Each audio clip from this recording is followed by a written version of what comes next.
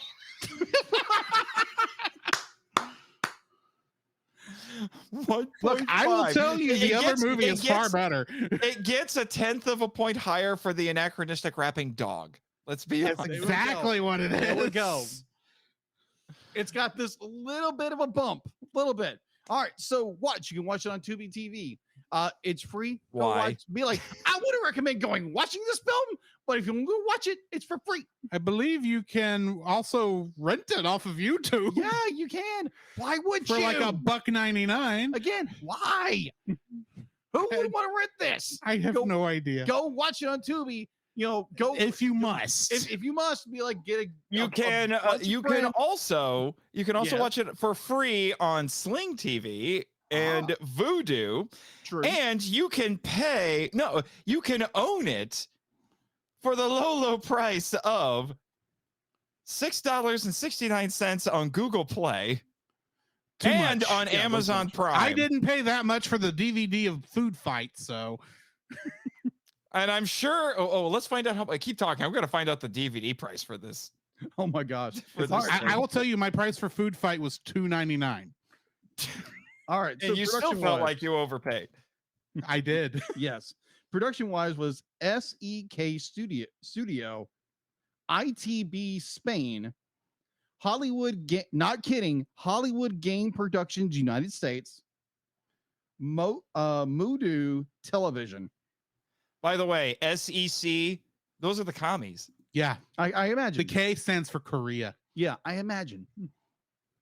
All right. So distribution was by Wait, no, that's to stream it. Okay, never mind. I thought I found it anyway. Keep talking. distribution by Moto TV. Release date, granted, it's only give me the release date for in Italy.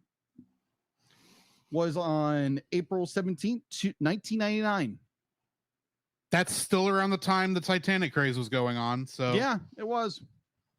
And this is a blatant rip off of James Cameron's, what I understand, a masterpiece. I have not seen Titanic yet.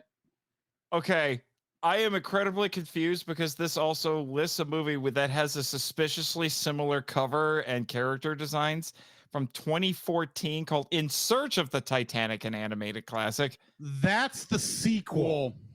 Oh, That's the one in Atlantis. Oh no. Where the king of Atlantis looks like a dark lord of the Sith. That automatically gives it a 1/10 of a point more. Yes. And so, speaking of sequels, the only thing I'd be like, there's no box office trivia at all. There's no like box office dates. There's no home release. No nothing. You can't find the stuff on this. Be like, by the way, did you find anything that you can actually buy this train wreck Other than movie? buying a digital version, I can't find a DVD Wow, of this okay. thing. Nothing. I know on the Nostalgia Critic, he actually had a physical copy of this thing. Wow. Well, I found what I'm sure it's like one of those print on demand. Well, no. This is a different movie, and it's a Region 2 DVD, and it costs $27, but it's not this movie. Okay, that makes Region sense. 2 though. That's Japan. At least I think that it looks really anime-ish, so it's got to be different. It's got to be something else. Yeah, it's got to be something else. It's an anime mockbuster. Yeah. So the only bit of information I have left over this film is that as a sequel, In Search of Titanic, that came out in 2004, and apparently a TV series. I don't understand. I don't understand the TV series. My Dougie brain is going, poof, what the heck? I mean, for the life of me, I cannot find out if the physical copy of this is available. I mean, I understand why Land Before Time has a sequel TV series, because they were just that series was apparently just printing money. Mm-hmm. But still. Anyway, you ready for the summary? Yes. Okay, here we go. Strap in, people. It's going to be a bumpy ride. In modern day New York City, 1999, an old mouse named Connors tells his grandchildren the supposedly true story of the RMS Titanic. I want to go mouse now. After discouraging one of his grandchildren from playing with a shark whistle. Oh my gosh, that stupid shark whistle. In April 1912, Connors was a young sailor mouse on the Titanic's main voyage from Southampton to New York. He is in charge of taking account of the mice who are making the trip through various maritime protocols. A young mouse from Reclife, Brazil, named Ronnie, who enjoys playing soccer, befriends Connors, who falls in love with Ronnie's sister, Stella. Meanwhile, a rich aristocratic woman named Elizabeth, her family, which includes her father, the Duke of Camden, and a young Romani Spanish man named Don Juan, who also falls in love with Elizabeth, following Smiley taking her glove and passing it to him, board the Titanic, which immediately sets off. Connors and Ronnie learn all about what's going on with Elizabeth by their observations during the trips through the ship's ventilation system. And we learn that, what's his name? Ronnie is not racist. They are appalled by the way Elizabeth is being treated badly, with her family insisting she marries a whaling mogul named Everard Maltravers and decides to help her. When Elizabeth goes to the bow of the ship that night, some dolphins begin communicating with her, explaining its possibility through magic moonbeams, catching her tears as they fall into the water. Which makes no sense. They tell her of a conspiracy by her fiancé, Maltravers, as he wishes to marry her just to get permission from her father to have global access to the oceans for his whaling operations.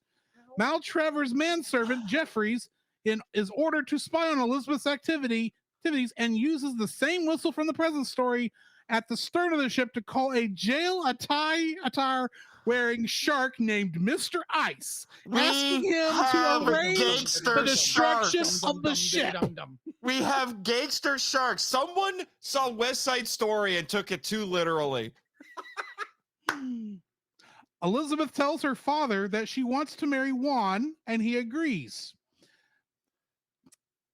Yeah, go listen to Elsa for why that's a bad idea. Exactly. Having failed to achieve their wedding plan, Elizabeth's stepmother and Maltravers decides to resort to drastic measures. They decide to hold Elizabeth's father up at gunpoint, force him to sign the whaling concession, and tie him up. Meanwhile, but wasn't this after they said we're gonna sink the ship? Pretty much. Yeah. Meanwhile, Mr. Ice and the gang of sharks prepares to sink the Titanic. Jeffries asks the radio man to send an urgent wire from Maltravers to his whaling ships by telegraph, but the mice chew apart the wires to stop it from being sent. Ice and his gang of sharks fools a giant octopus named Tentacles into heaving an iceberg to the surface of the ocean. The Titanic crashes into the iceberg, during which Maltravers and his entourage flee the ship in a lifeboat. In order to fix the telegraph wires, the mice enlist the help of a French mouse named Camembert, who insists that they tie the wires to his mustache, seemingly electrocuting him to death. Such adjectives. Elizabeth and Juan manage to save her father and escort him to a lifeboat, but don't get in themselves. Suddenly, several whales and dolphins arrive to help with the rescue, while a guilt-ridden but determined Tentacles tries to hold the bow and stern together as they are splitting apart and keeping the ship on the surface for as long as possible. Elizabeth, Juan, Connors, Ronnie, and Smiley jump off the Titanic and somehow survive into the sea and are saved by a whale. Once everyone on the ship has been saved, yes, you heard me right, the Titanic finally sinks, taking Tentacles with it and seemingly crushing him. In the morning, the passengers are He's taken an aboard. octopus. I know, I'm just reading what it says. Also, that water is maybe 2 degrees above freezing. Maybe. Yeah. In the It morning, is. in the morning, the passengers are taken aboard the RMS Carpathia. The said ship arrives in New York Nikolai Carpathia. and Yeah. disembarks the passengers. That's a deep cut. Yeah. Yes, it is. Elizabeth and Juan are married, as are Connors and Stella. It is revealed that Tentacles and Camembert have somehow actually both survived. Everyone Dun, dun. Everyone celebrates at the Brooklyn Bridge, congratulating Tentacles for saving everybody. The film ends with old Connors and Stella back in modern day New York, and Connors telling his grandchildren the whales are still hunted and that they must do whatever they can to stop the whaling scheme at all costs. Stella Because ends the film- moral of the story, kids, is save the whales. Oh, hang on, I ain't done yet. What? Stella ends off the film by telling her grandchildren, "Your grandfather loves to tell stories, but like all sailors, you shouldn't take them too seriously." Well, we just lied to for an hour and a half. Was this a whale of a tail? Opinions. Are you ready Opinions. for the trivia? I am filled to the brim with opinions. Well, before you get to your opinions, we got trivia still. Yes, we do. Dang it. We know the common movie was made by fascists and communists. Moving on. We know that part. There's a common misconception about the film being called the other animated Titanic movie due to another animated movie about the Titanic disaster titled Titanic: The Legend Goes On in 2000. Yeah, this isn't confusing at all. Many internet reviewers, including Channel Awesome, aka the Nostalgia Critic, have made this mistake. To clear things up, this movie came out a year before The Legend Goes On, making the latter a mockbuster to a mockbuster. This is mockbuster Inception. Yes, it is. This movie was But probably... wait. It's a mockbuster that spawned a franchise that then had a mockbuster. Did the mockbuster get? No, it only got the one movie. Oh, okay. Which is, of course, it only got the one movie. It was the better film. That is the sad part. I love the way this piece of trivia begins. This was probably inspired by James Cameron's blockbuster movie Titanic. Scene for scene recreation. Come on here. There are many similarities between the two. You think? Such as the main plotline of a rich first-class woman who breaks up with her rich fiance whom she doesn't love in order to be with a man traveling in third class on the ship, and both feature theme songs which play during the end credits and their instrumental version which plays during key moments of the film. These theme songs are My Heart Will Go On in Cameron's film and Ocean Dreams in this film. Ocean Dreams, that sounds too much like Ocean Waves. And we all know how I felt about that one. You know, I got really annoyed with that. With My Heart Will Go On. I'm still not a big fan of it. I think it should be banned from weddings, but I'll still take it over this. I got one last one. Go for it. There's more? But wait, This- there's more, and you don't want it. This film is controversial You think? in the Hashtag you eyes think? of many people due to the fact that it changes the historic story of the Titanic by saying no one died on the voyage, even though over 1,503 people had died in real life during the voyage. The creators of the film changed the event up for this story to put an anti-whaling message in their film. However, it was met with much deserved backlash. Or blame North Korea. You're not wrong. So Sugar dates on I will that be nice to the Italians because they gave us modern civilization and pizza True. and The Godfather. So What good has North Korea ever given us? anyway, Yes. so here becomes the hardest part of tonight. Yes. Coming up with likes for this film. Nate, do you have any? Likes? You gotta have Likes? one, at least. Jimmy, can you give me the notes I jotted down while I was watching this? Okay, let me see. Let me flip through this a little bit here. Let me. Okay,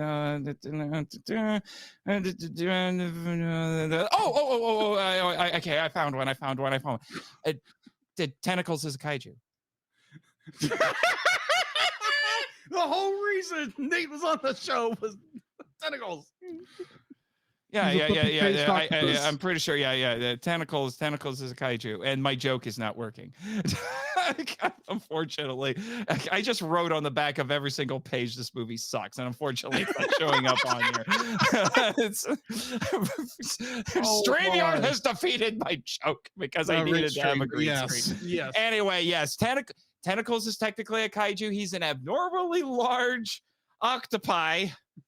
He's still a child. Yes. Who's apparently an over-muscled child who throws icebergs, and he can talk, and he can hold ships together, and he's abnormally intelligent. So yes, he fits the definition of kaiju.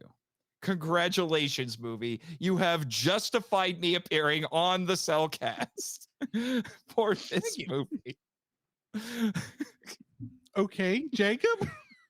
My first like and my only like of this film is the animation is good in certain parts. Yeah, let's say in certain parts. In certain parts. Oh, it's far better than Titanic. The Legend Goes On. That animation garbage. Well, I mean, they literally stole all their designs from other things. That is true. That is true. The animation in this movie is done very well in certain parts of the film. It's got a little bit of, it's fluid in some cases. I'm not saying all the time, but animation wise, I give it props for animation in some cases. In other cases, like what were you thinking? We'll get there. Yeah. We'll get there. Trust me, we'll get True. there. My only like for this film, Here we go. is actually character designs. Fair. For the most part, the character designs are very well done. They would have been great for a storybook. Animated is another matter entirely. Fair. But yeah, there was a lot of times when I had to pause the movie. I looked up and go, "Oh, that's actually not a bad illustration." I had to pause this movie multiple times. Yeah. So I just want to pause right here. Can you click on Paladin Pirates last 5 minutes of likes, 2 hour dislikes. Welcome to Bad Movie Month. Exactly. Oh my God. Do we have any other likes before we start ripping this film a new one? I strained really hard for more. Strained. No, I didn't. It's really only the kinds of things that I would probably point out, which going off of your far too generous praise of the animation, I said, well, at least the ballroom dancing looks right because I actually know how to ballroom dance. And whenever I see ballroom Right. dance scenes in movies now, I'm always like, are they doing it right? No, they're not. Actually, in this one, they were technically doing it correctly. And I was mildly astonished. Yes. mildly astonished. Can do something right. Yes, they can. They can do something right. Does anyone have any more? Because I do have one more. Oh, I wow. don't. No, I don't either. Okay. The iceberg is my new best friend because it hit the dang ship and made stuff happen in the plot and got the movie over faster. Fair. See, here's the problem with likes for this one is that most of the ones I came up with were like, oh, this did it slightly better than the other film.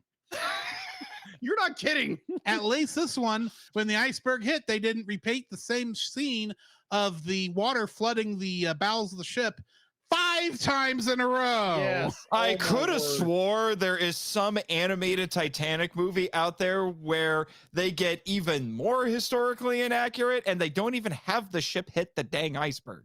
I That's a don't want to find out the name of that one because then we'll probably have to review it. So yeah, what's your? Is that all the That was likes it. we got? Yeah, That was it. Ballroom Okay. dancing actually looks decent, and the iceberg is my new best friend. Okay, dislikes. Out of Oh, calm curiosity, down, Jimmy. I'm kidding. out of curiosity, is the fact that this movie completely is historically inaccurate on all our lists? Yes. I'm It's on saving mine. that one for last because I need time. Okay, we will come back to that. Nathan, what are some of your other dislikes? How long you want to be here? Let me count. Try these. to limit yourself to 3 total. Okay. I am going to completely. Not counting the I am historical going to inaccuracy. completely disagree with Dogman Jacob here. The animation in this is horrible.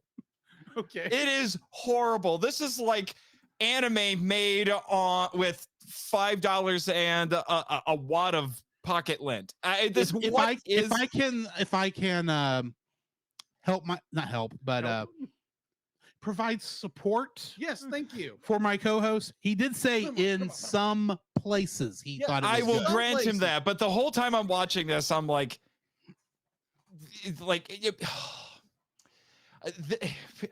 people say that like some of the new CGI anime that comes out that is stiff. Of like, have you seen this movie? This is 2D animation. It's incredibly stiff.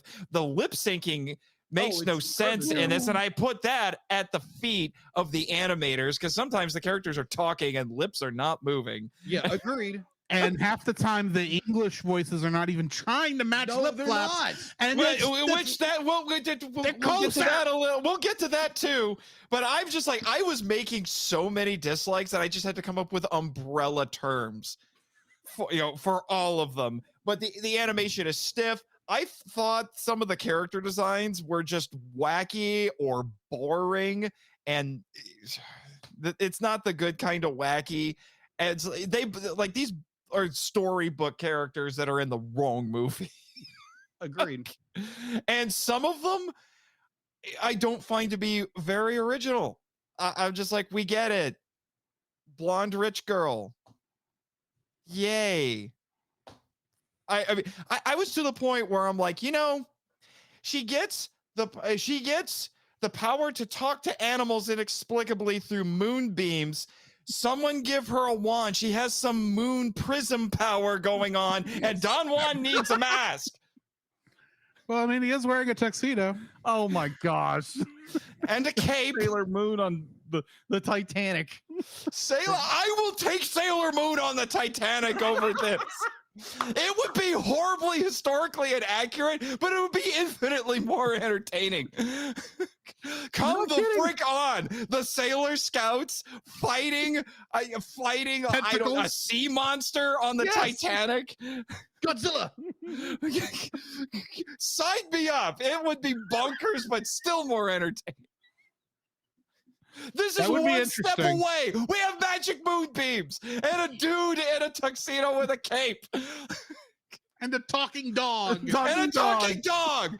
We just need a cat. There were 2 cats. They did not survive. Oh my god. Oh, by the way, fact check. There were animals on the Titanic and they all died except for 3 dogs. Yes. And none of them were Dalmatians. No. The legend goes on. Yes. But there were dogs, there were cats, there were chickens.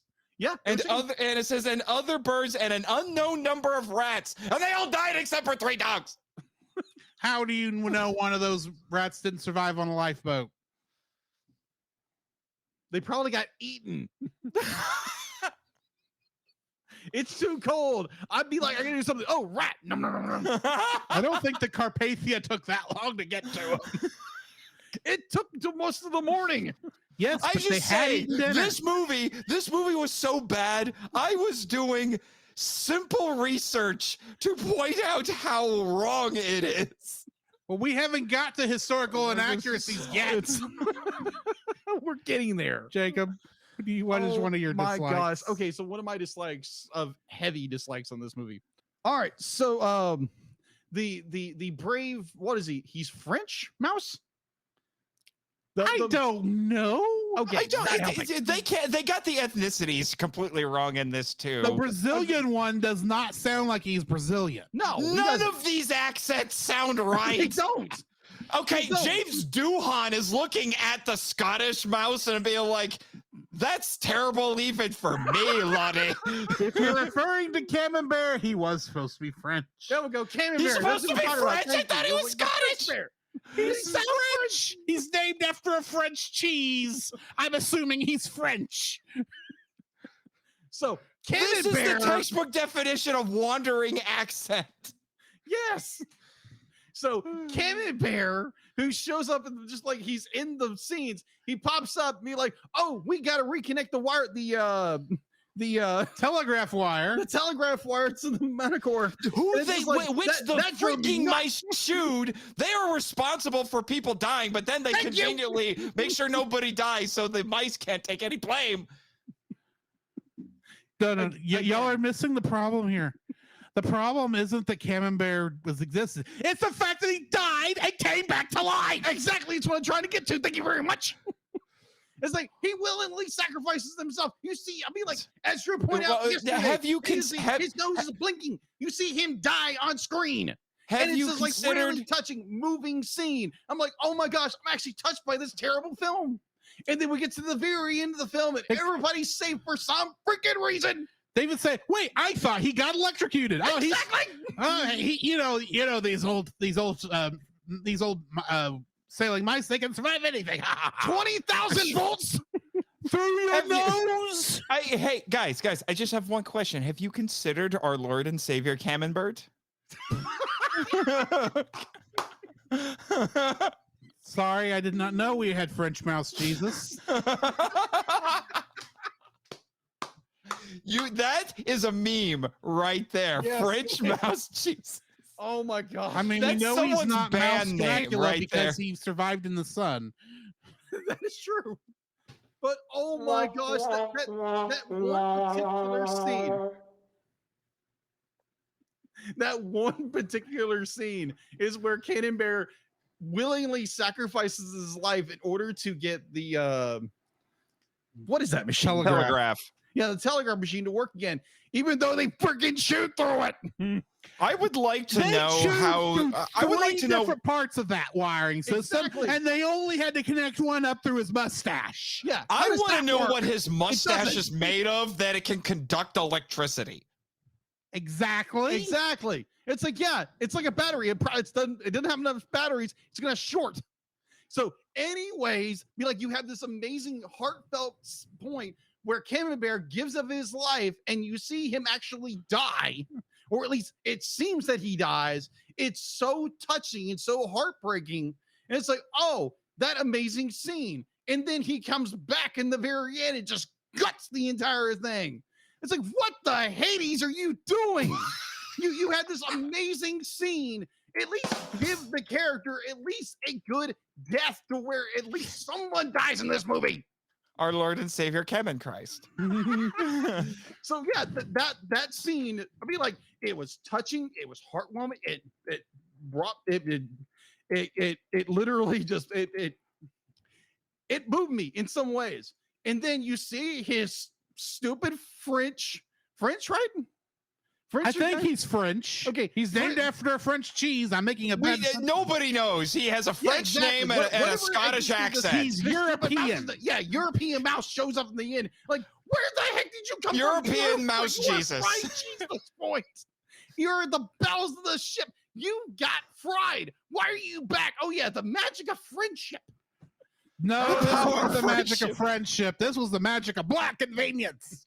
And we can't let anybody die. It's for the children. They're Oh full my of the God. children. But they I just know one discussed of that my entire friends on the thing. island is a robot powered by plot convenience. I know plot convenience when I see it.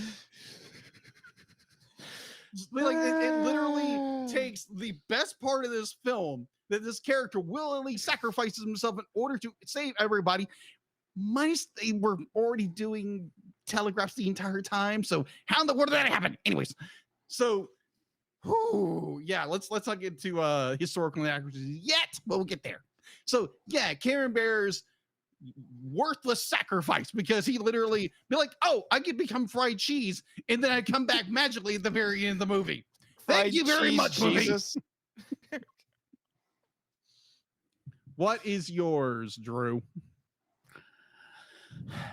The 3D animation they use in this movie Oh. looks like it was animated on a potato. Oh, the terrible. PS1 graphics. Dude, it's not even PS1. This is Star Fox SNES. Oh my gosh. Star Fox Everything's SNES so looks better than this. Shadows Yeah. and everything. Oh, good night. I have Oh. seen indie kaiju movies from several years after this with better CGI. Look, here's the thing. If it had just been shots of the ship and they hadn't tried to put people in it, I could let it go. But they put people in it and they are literally flat textures that are standing up. They look like cardboard cutouts. Yes. And it's kind of okay on the shots where they're zooming in on the pilot's cabin. Pilot deck. Pilot cabin. That's not what that's called. The bridge of the ship. Yes. And you see the guy at the helm, and he's obviously cardboard cut out, but they kept it at the right angle where it's like, okay, this looks okay. That's great. I can let it go. Nope. Until you get to the end of the film and they're in New York and everybody and their dog is one of these textures because they had to make all of New York in 3D. And it's like, it looked like a baseball stadium during COVID-19. Oh my gosh, that was a good one. That was good. Okay. Or the really bad knockoff CGI chandelier that they stole from Beauty and the Beast. And couldn't that's render right. properly. Oh, and the church is not in much better shape either with all them Yeah, in the it. church, the Brooklyn Bridge. So bad. It's like, guys, Toy Story already came out and it looks 100 times better than this 5 years ago. But Drew, is it better than MPR the movie? No. No, because you want to know why? Because this is worse than the animation scene in The Adventures of Andre and Wally B from 1985, Pixar's first animated short film that was still, when it was still part of Lucas Industrial Light and Magic, and they were barely able to crank that thing out. Hot take. No, not really. It looks like garbage. And here I've been sitting here saving the Rant Master button for later. Oh, this ain't Rant Master yet. No, it's not. Oh my gosh. Oh, my Go turn? ahead. Is it my turn again? Yes, it's your Is it turn. my turn again. This is the worst dub acting I have heard in a You're not long, kidding. long time. And I've seen some awful, I should say, I've heard some awful dubs. I mean, I when watch you're worse than Leo the tokusatsu. Lion. I watch Oh, tokusatsu you're not martial arts kidding. movies and anime. I've heard terrible dubs.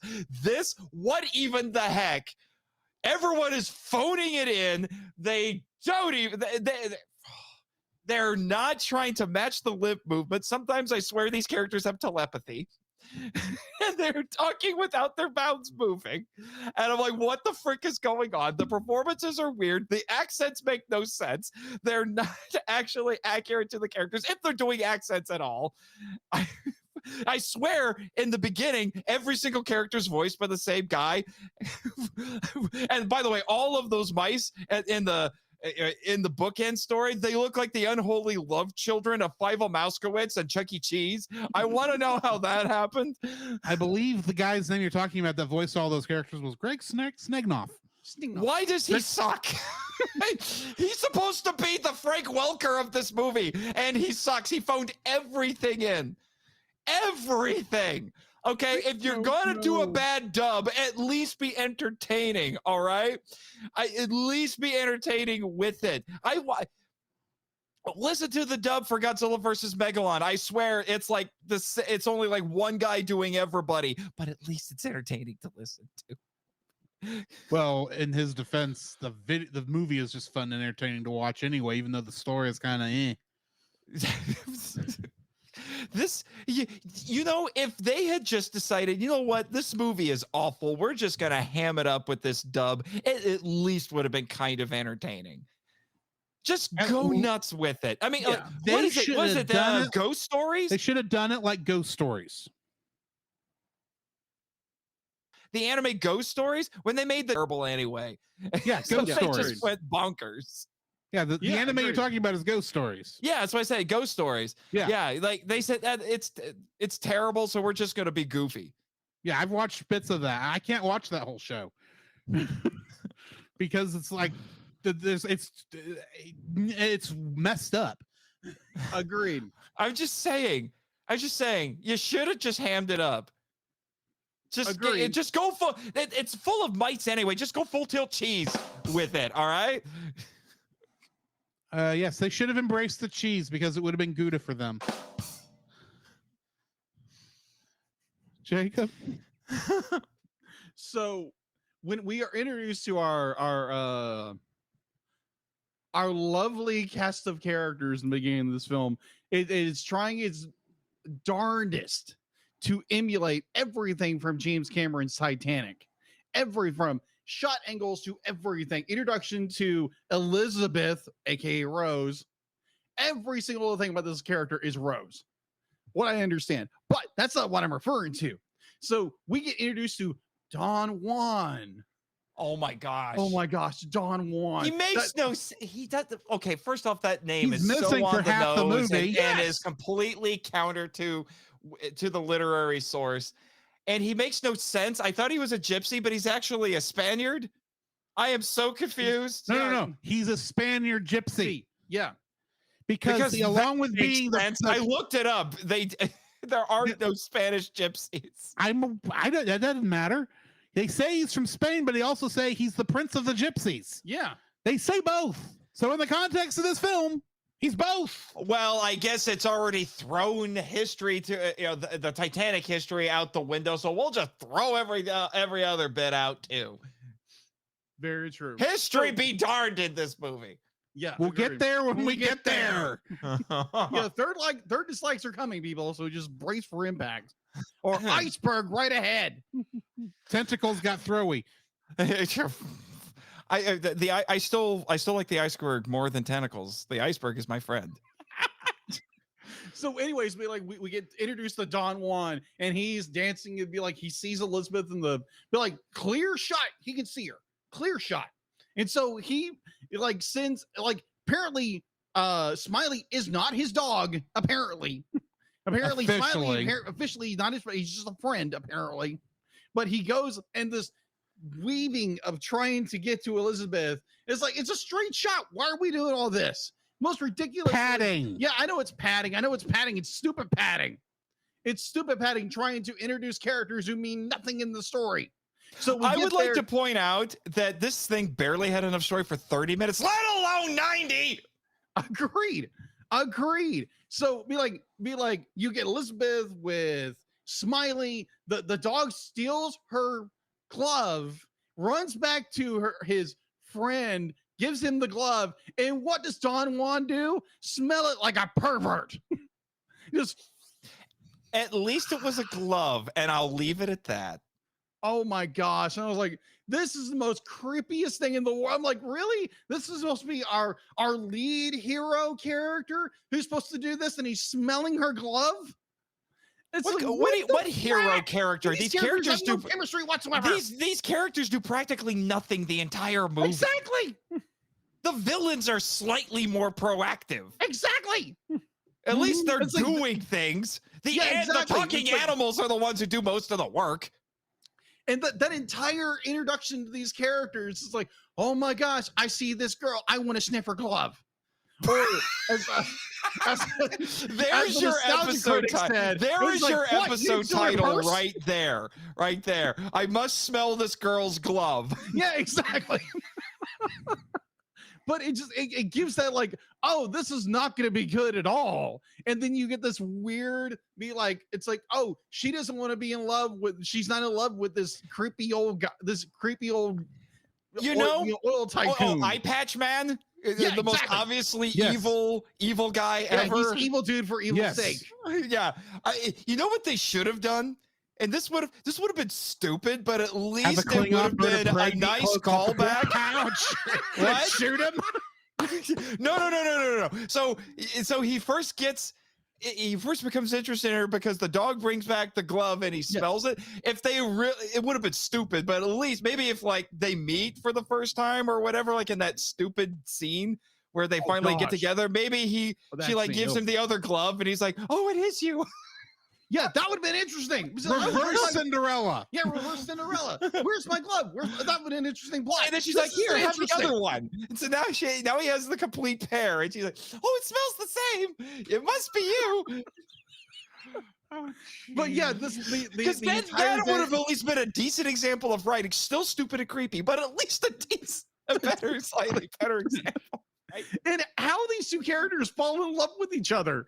It's like, because the stupid have mice you never watched Disney movies? It's true love. And for some to be like, oh, our main character can speak to dolphins because she's a Disney princess on the Titanic.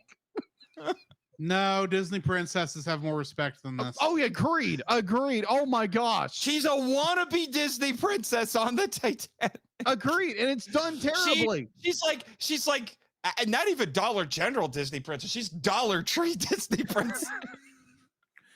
But yeah, because the only store that's going to carry the DVD of this is Dollar Tree. True.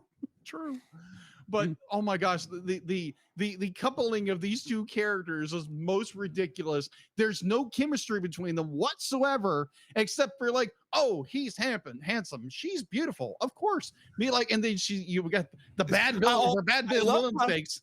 I love how the dad subtly is just like, you know what? I just want you to be happy so you don't have to marry Eye Patch Man, even though you've clearly been arranged to marry Eye Patch Man for months now. I just want you to be happy. Oh, I give you my blessing to marry a guy you met yesterday.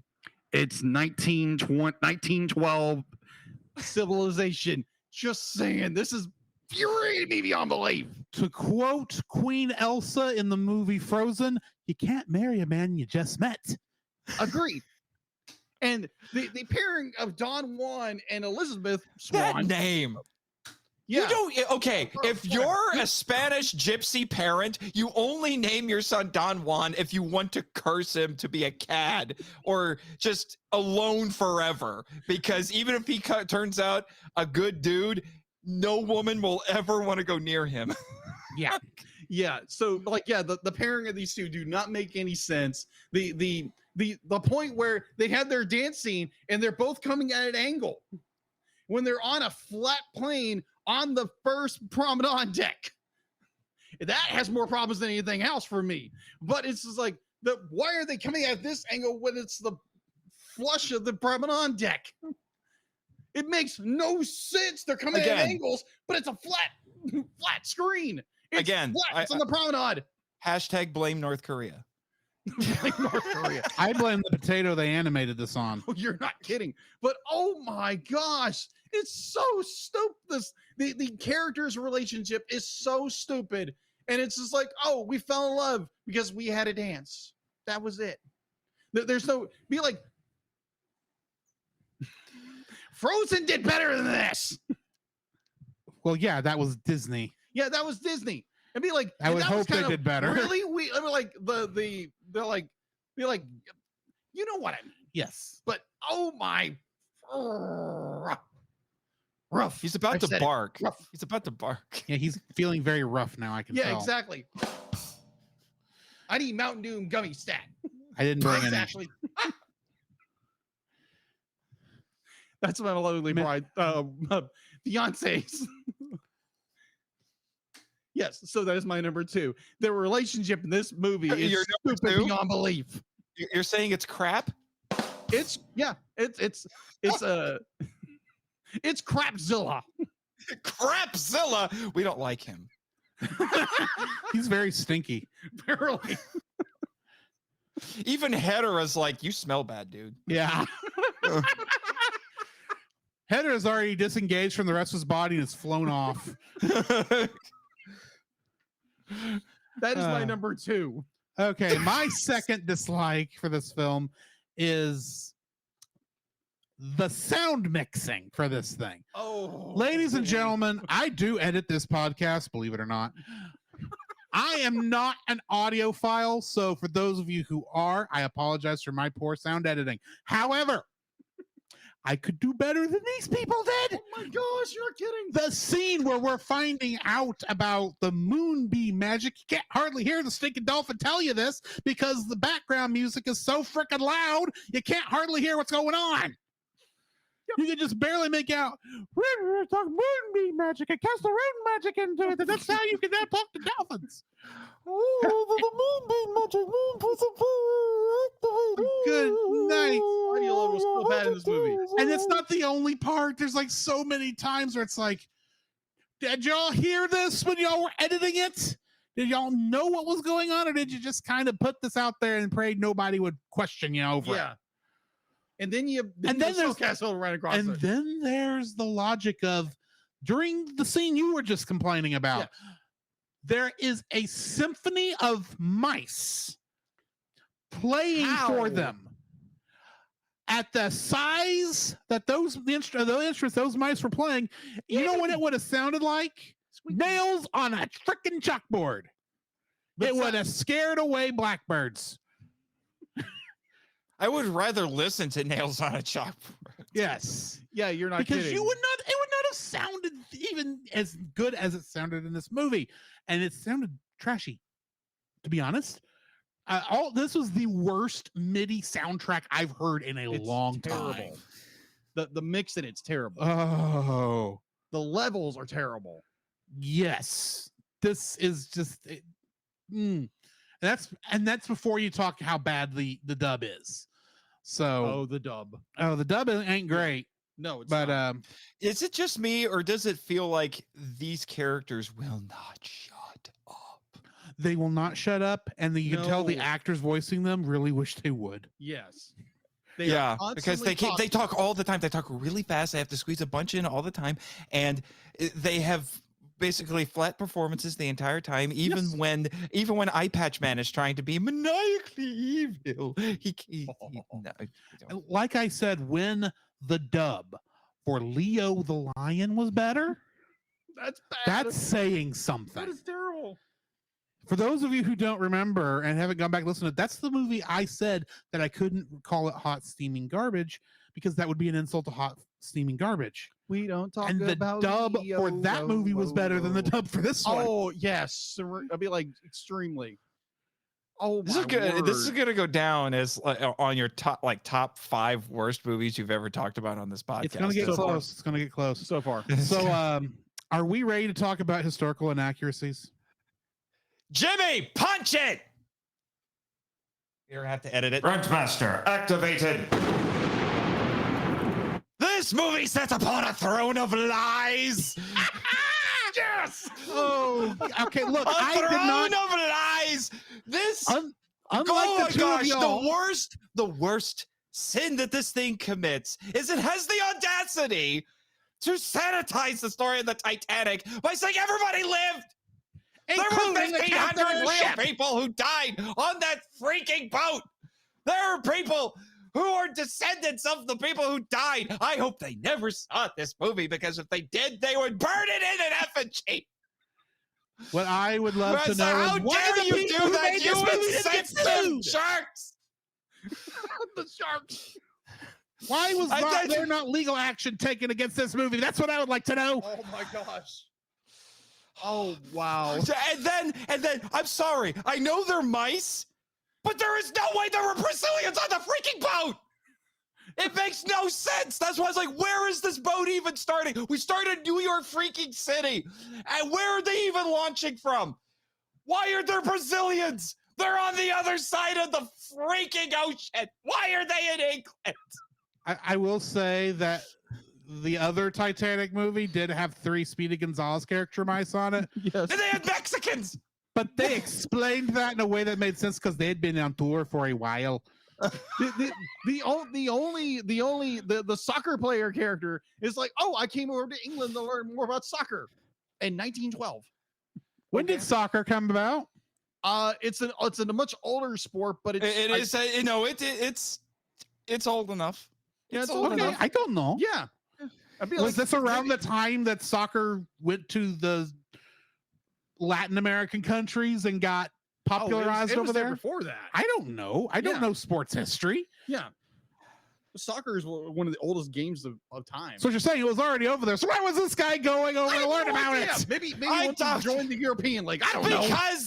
Because it was made in North freaking Korea and all they know are stereotypes. Not kidding. It's just right, oh my gosh. Here's a question. The fact that it's the fact that they let everybody live. I can't understand. I don't care if the doctor's like, for once everybody lives. It's the freaking Titanic. You don't do this. Let people live. This would be like in 50 years, they make like 9/11, the legend goes on, and they have everybody magically not die. Here's a question. I would kill over. You take up, even if you don't take into fact all the bad historical inaccuracies of, the actual sinking of the ship, all those whales and other things and a giant octopus show up in New York and nobody says anything about it. How about the fact that it is explained that our not Disney princess, our Dollar Tree Disney princess, had to have a combination of tears and magic moonbeams to talk to animals, but then the other animals start talking to people with no explanation, and nobody ever at any point thinks, well, this is weird. How could I talk to a mouse? Oh, hello, dog friend. How can you talk to me now suddenly? No one thinks about these things. Oh, they explained it to us. They said that if his soul and hers were in sync, then he would then also gain the ability to talk to. Oh, wait, what? There was an explanation? How does he know that? But that doesn't explain everybody else at the end of the freaking movie. Why is no one freaking out? There is an octopus kaiju in New York City. In New York City, at the Brooklyn Bridge, who magically somehow didn't die. Even makes that would be able to crush him anyway, because it didn't look like he had enough of him under the ship to do that. Also, why would the ship crush him? Because if you know anything about the history of that freaking boat, that boat is really far down. And if the water pressure would have killed him first. Also, he's an octopus. He doesn't have a skeleton.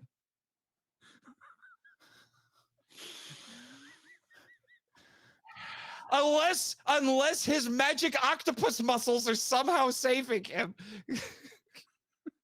I don't know, because I'm getting an aneurysm. There's so much stupidity you're not kidding. in this film. I want to put that out there because the best thing that Titanic, the legend goes on, actually did was it took the stuff that is happening in this movie and made it logically make sense. Yes, agreed.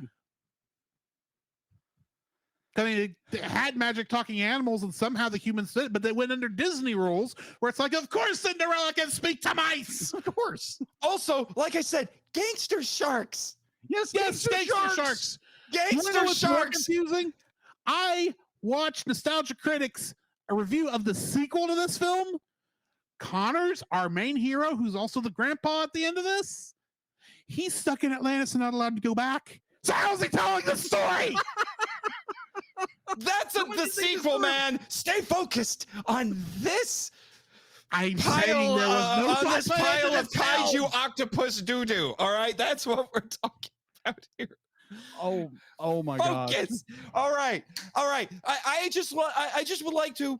Could someone please explain to me how the plan is supposed to work? Because apparently the evil stepmother, because of course there's an evil stepmother again, Dollar Tree Disney princess, and Eye Patch Man are conspiring to do nefarious things, and they're like, you know what we should do to make sure I get the whaling contract? Let's sink this wench.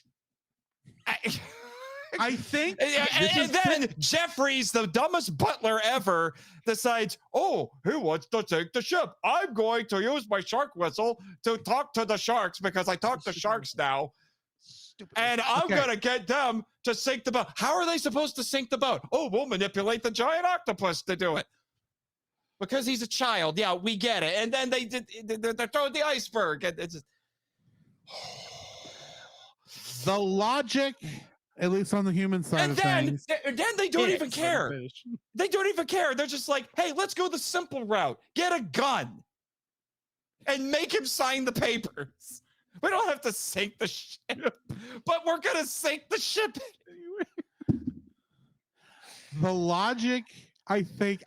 First off, I don't know why they need to sink the ship. Because that's the stupidest part of this whole thing. Why do they need to sink the ship? You can still have the ship sink, just not be because octopus kaiju, whatever the whaling thing is. What? There's a question. Why are whales so much in this thing? This is the worst anti-whaling. Why is the moral of the story save the whales? In it. There's killer whales. Star Trek. No. You keep forgetting. You keep forgetting. Better anti-whaling film. You get it's Star Trek 4. Yes, you keep forgetting. The whales are like the are to this movie what the Eagles are to Lord of the Rings. They show up at the end and save everybody when they could have shown up and solved the problem before any of this got like it is. And they say there's plenty of lifeboats for everybody, even though they say later, oh no, the octopus saved everybody. Oh my God, gosh, your freaking mind. Hang on. Before you do that, I need to point this out. They get him, the father, to the lifeboat because there's enough lifeboats. We don't care about women and children first. But they get him on there, and they don't get on it too. That makes Within the logic of this, they should be getting on that stupid boat. That's the lifeboat instead of walk into the bow of the ship to talk to the giant octopus and then jump from a 30-story building. Well, you know what else? You know what? In the actual history, they let the rich passengers get on first. Dang it! Exactly. I know. Oh my gosh! But apparently, this is Titanic, the progressive version, and now we gotta let everybody get on, regardless of ethnicity or Wait a minute. or their economic status, even though we at least pay attention to how all the poor people are in the bottom, the lower decks of the boat. We'll pay attention to that for one scene, but then we're going to completely ignore it later. Wait a minute. Are you telling me that North Korea is woke? I think I am, Blake Joe. Because it's a Kim Jong-il production. Oh my God. 1999, Kim Jong-il. Oh, me, oh, my Miss Molly. Oh my gosh. Oh my gosh. Okay, can I go, please? They use this movie to torture all the prisoners they put in their gulags. I'm telling you, that's what they did. That's why they made this movie. They talked the Italians into making this movie so they could torture prisoners. Joke's on you. I've seen this movie 5 times. I'm invincible. You're a loony. Anyway, Jacob, what do you got? Oh my gosh. So watching this film there again, I have been a huge Titanic fan my entire life. I have probably watched every documentary. I should mention that when I was a wee lad, I was obsessed with the historical event of the Titanic sinking for a hot minute.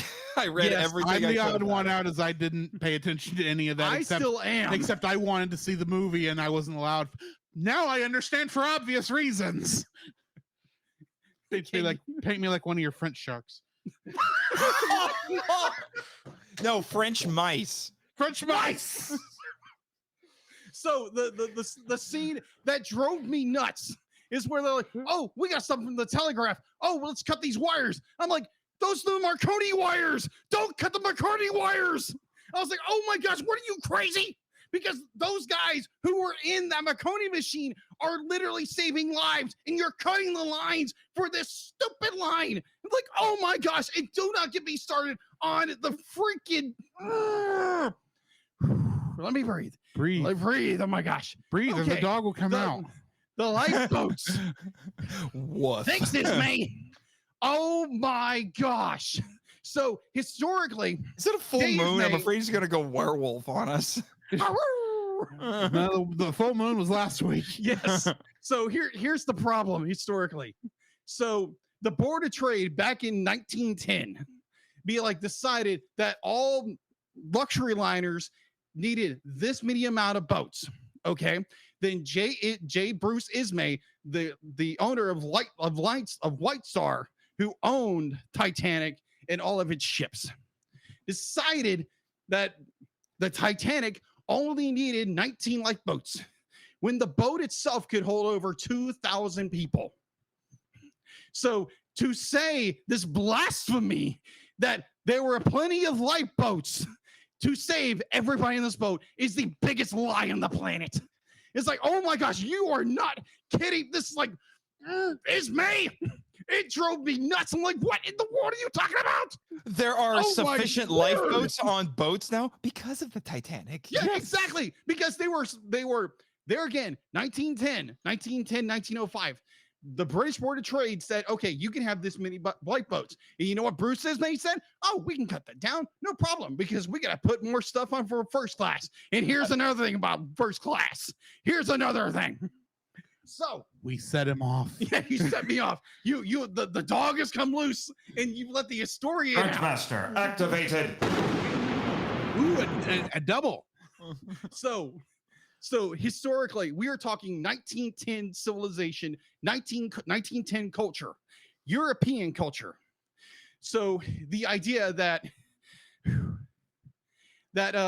our main love interest guy, who is apparently Italian, or not Italian, he's Spanish and he's Gypsy, and he's a Hispanic Romani. He's a Hispanic Romani. Okay. He's like, oh, he just walks on that boat. Wouldn't happen historically. Would never. I feel like happen. there's an applicable Princess Bride line about Spaniards there someplace. So you have this character. He's supposed to be in the first class. That wouldn't happen historically. It would never happen, because you had to be rich. You had to be rich European to be in first class. Now, granted, I don't think he was in first class. He wasn't. He was in the lower deck. He complains like, they should ban smoking. There was my head, because it sounded like he was actually on first class. No, that's now okay. No, now, granted, he got to go to the ballroom. If I remember which is completely inaccurate. But at least he can dance. Yeah, at least he can dance, because there again, only first class passengers were allowed in the ballroom. Be like, everybody else had their own separate places to eat. It was all about segregation when it came to class. So be like, these characters would never interact with each other historically. And the scene where our two main loves meet on the top promenade on deck, that would never happen. Historically, it would never, ever happen. And there again, I understand, be like, oh, but it's true love. Be like, this is 1910 civilization, people. This is the 20th century, the dawn of the 20th century, not the 21st century. So to put a character who is in third class to someone who is in first class, they would most likely never meet. Do you have this issue with the Cameron movie? Huh? He hasn't watched the Cameron movie. I haven't seen the Cameron movie. You haven't seen the Cameron movie. Granted, the way he probably will. I probably will at some point. I need to. No, I mean, you probably will have a problem with James Cameron movie. Because that's the same thing. It's the same thing. Yeah, I agree. Just better actors. But at the same time, be like, it's more Rose goes into the third deck. Be like, they sneak each other into it. This one, it's just openly blatant. And I'm like, that wouldn't happen historically. Yeah, and we won't get into how that ship was designed to sink. Yeah. So it did have enough lifeboats, and it was designed to sink. sink. This whole thing was doomed from the get-go. Yeah, they were also saying that they were one fender bender away from dying. That's really Well, I mean, its sister ships did also sink. Also, Lusitania. No, the Britannia. Yeah, Britannia. No, Britannia. yeah, I was gonna say And the then there was the third Lusitania was one. the ship Yeah, that got sank that got the U.S. into World War One. Yeah, World War yeah, One. that was entirely different time. Yeah, that was But the Yeah, there was- that there got was- torpedoed by a U-boat, sir. Yeah. yeah. There were three. The Titanic had two sister ships. The other one was used as a hospital ship during, I think, World War One, Mm. and the third one never launched. No, it launched. Well, it didn't. I don't know anything about it because in my mind it's like okay, the other two were so cursed that decided let's not launch. this one. No. They all launched. Because believe me, White Star wanted to get its money. Be like Titanic sank. I think it was Lusitania who No, sank. Lusitania is not in the same class. That's right. Never mind. But I always get the names of these boats confused. But be like historically, all three boats launched, and I think at least one didn't get sunk. Be like it was The Olympic, the the Olympic. Titanic. The Titanic was the second, and Yes. the Britannic. the Britannic. The There we go. Britannic did not is the one that sank during wartime. Yes. Okay, that's right. Because the Olympic was the Yeah, the one that Olympic never- actually lasted until 1935. Yeah, 1935 when they scrapped her. So, oh my, it's like wow, just the hits this movie. I'll be like Drew said, almost gave me an aneurysm.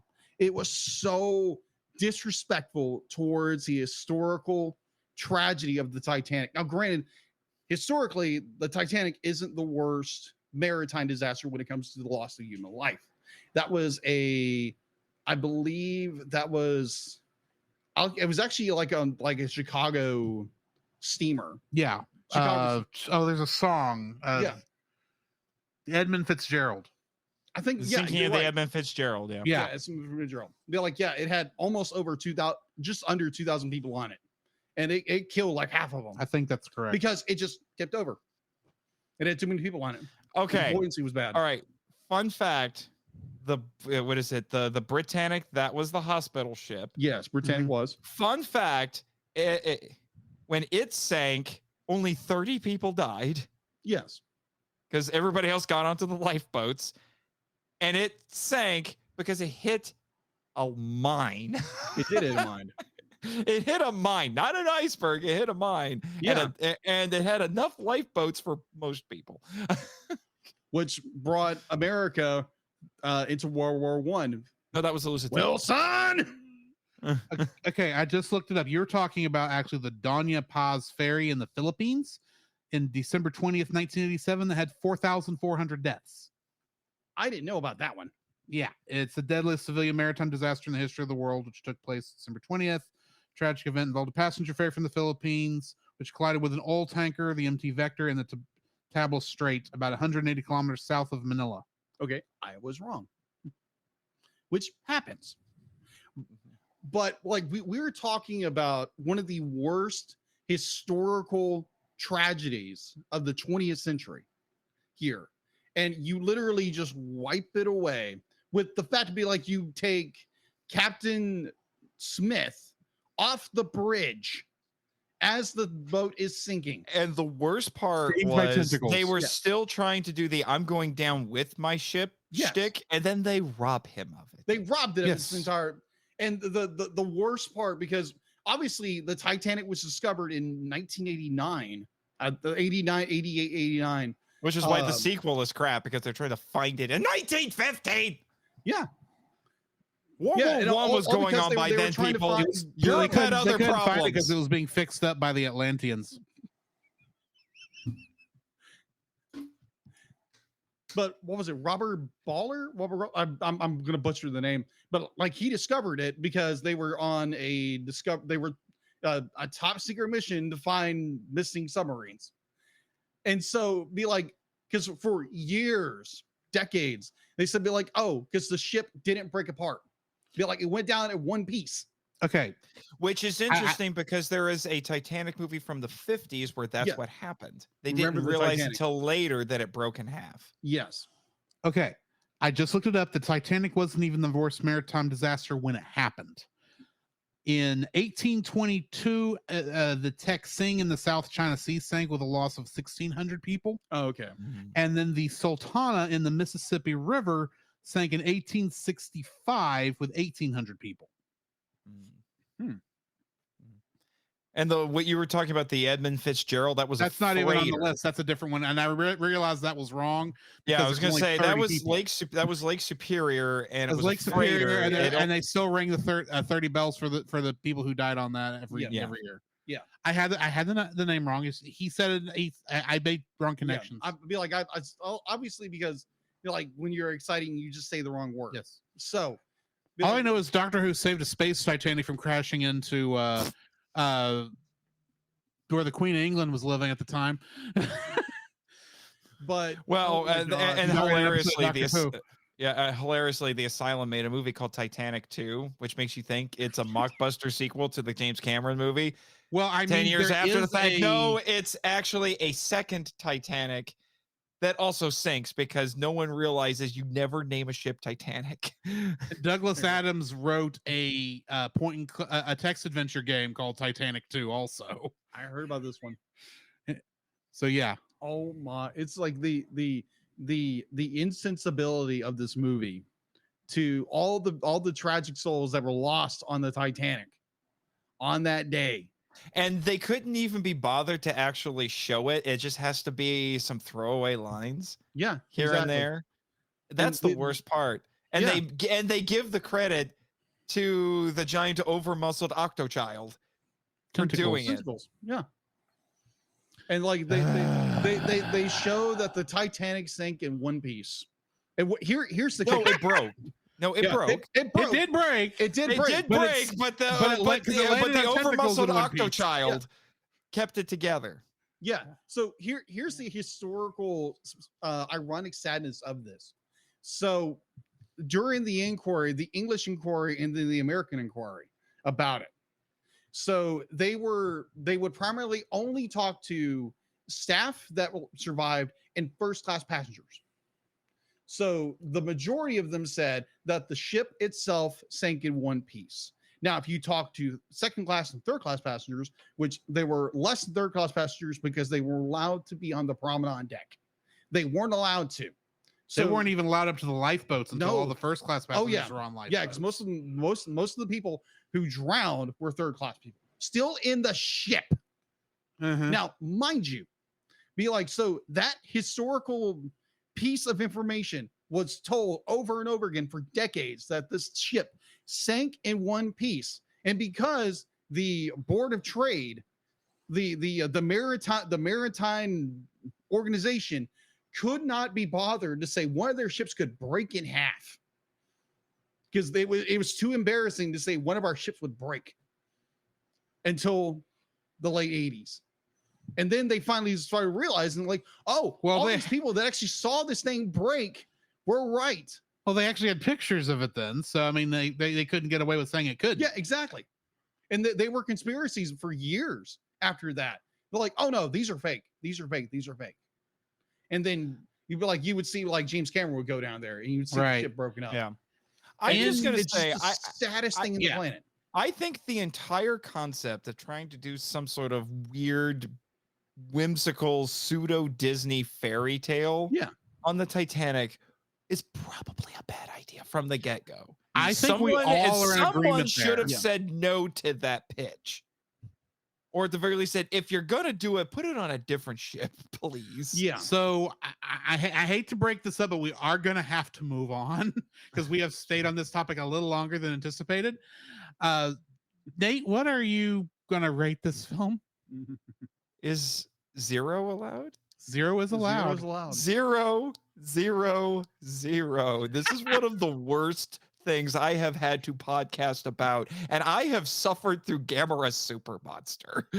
Oh, I haven't even got to that movie yet.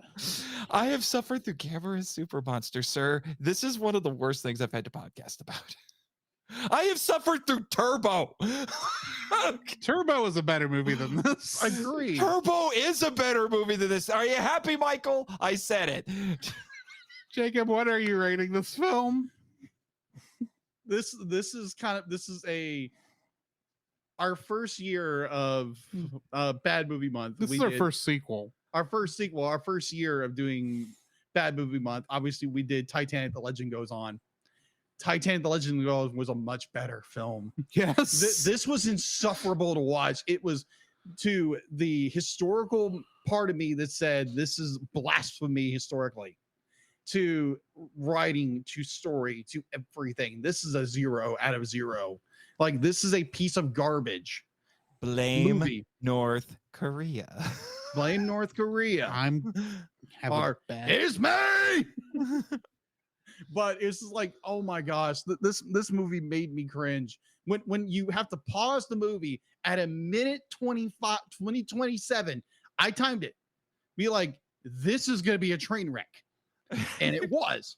I told you guys, I'm like, here and there. But oh my word! I paused the movie and sent you guys a picture of my notes that I had so far. And I had like 1 like and about 10 dislikes. And I said, I'm only 7 minutes in, guys. So it was bad. So 0-0. So I'm at an impasse here. I can't rate it straight 0 because that's what I gave Leo the Lion. And I have to admit this film is better than Leo the Lion, but I can't give it a 1 either because it's definitely not that good. Agreed.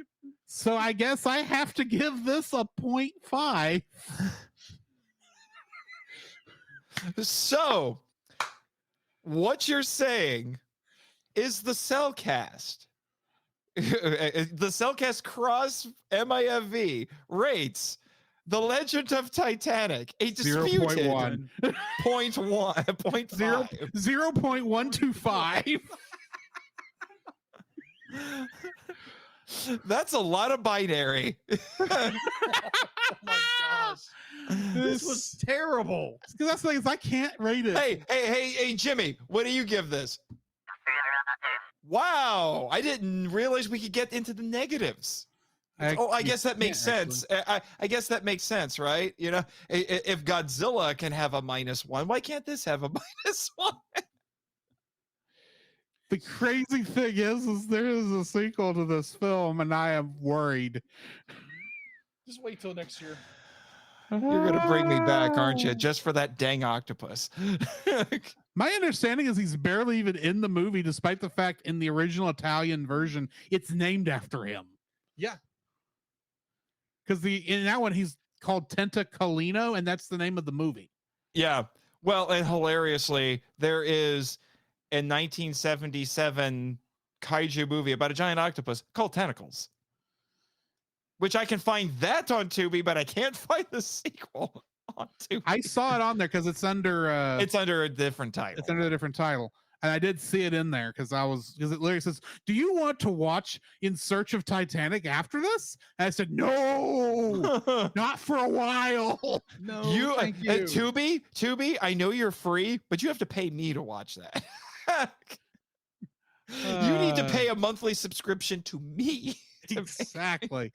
So it's intermission time. Yes. I'm going to play somebody to, I'm sure, love to be connected to this film as an advertisement. In fact, I think I know which one I want to play since we mentioned that North Korea is now woke.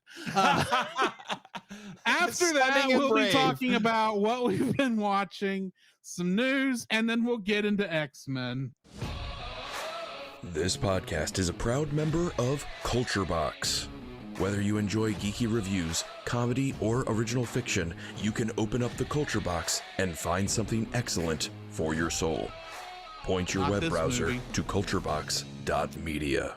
This week, we suggest checking out Stunning and Brave, where each week hosts Chris Cowan of the Babylon Bee and Nate Henderson of Some Boring Budgeting Job confess their privilege, spotlight stunning social media posts, and fabricate outrage, all while keeping you super woke and enlightened.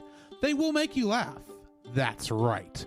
You have no choice. Check out Stunning and Brave at stunningandbrave.net. The Cellcast would like to thank the following patrons: Ashley and Francisco Ruiz, Book of Gaming, PaulJPowers.com. And not this person because I still haven't edited them out To yet. get your name on the show, plus uncut episodes, early access to the Cellcast Plus reviews, and special art from Jacob, please donate to us on Patreon. It's not that I'm lazy. It's just all of my work files for this are in Audacity, and I'm in Reaper now. And after my issues with the computer, I didn't install Audacity again, so I have to remake everything. Oh, well, and my apologies for the hiccup you had with Dealit. Jimmy was apparently trying to upgrade her software or something. I have this problem with Dealit like weekly. I just usually edit it out. Or Adila edits it out because she's the one who actually does some of the editing on this sometimes. Jimmy, why can't you edit episodes for me? Not in your contract, of course. So I guess editing is a part of my contractual obligations, isn't it? I guess. I'm negotiating that a change next time. Anyway, I got some questions for you guys. Oh boy. What have you been watching? Nathan. Yes. What have you been watching? Would you believe Tokusatsu? Maybe. Oh, right? Could be Tokusatsu. Yeah, I just got Kamen Rider Black RX in the mail, so I've been slowly going through that. The sequel to Kamen Rider Black. Thank you, Discotech Meat of Discotech. 100% less Furbus. Yes, now 100% Furbus free. Which it never occurred to me how much he looks like Furby. It's frightening, to be honest. Anyway, like I said, it's a sequel. I will tell you right now, Discotech does some of the best work with Japanese media that you will ever see, because their releases for Black especially and Black RX, I think, are now the gold standard for Tokusatsu releases. Top 5 best English language releases of Tokusatsu. Now, as I love Kamen Rider Black, as for Black RX, I'm about 22 or so episodes in. I'm not liking it as much as Black. It's a little it's the Bandai mandates are in full force with this one. It's a little too toyetic. It's got a bit of an identity crisis because the villains look like they belong in Sentai, and the writers' alt forms look like metal heroes. The whole show just does not feel as much like Kamen Rider to me as Black did. And the tone's completely different. It's the same characters. Well, the same main character, but it's weird because Black ends on a very bittersweet note. And then as soon as this show starts, everything's a lot happier. I'm like, what in the heck happened between the shows? They had to sell to America, man. Yeah, I guess.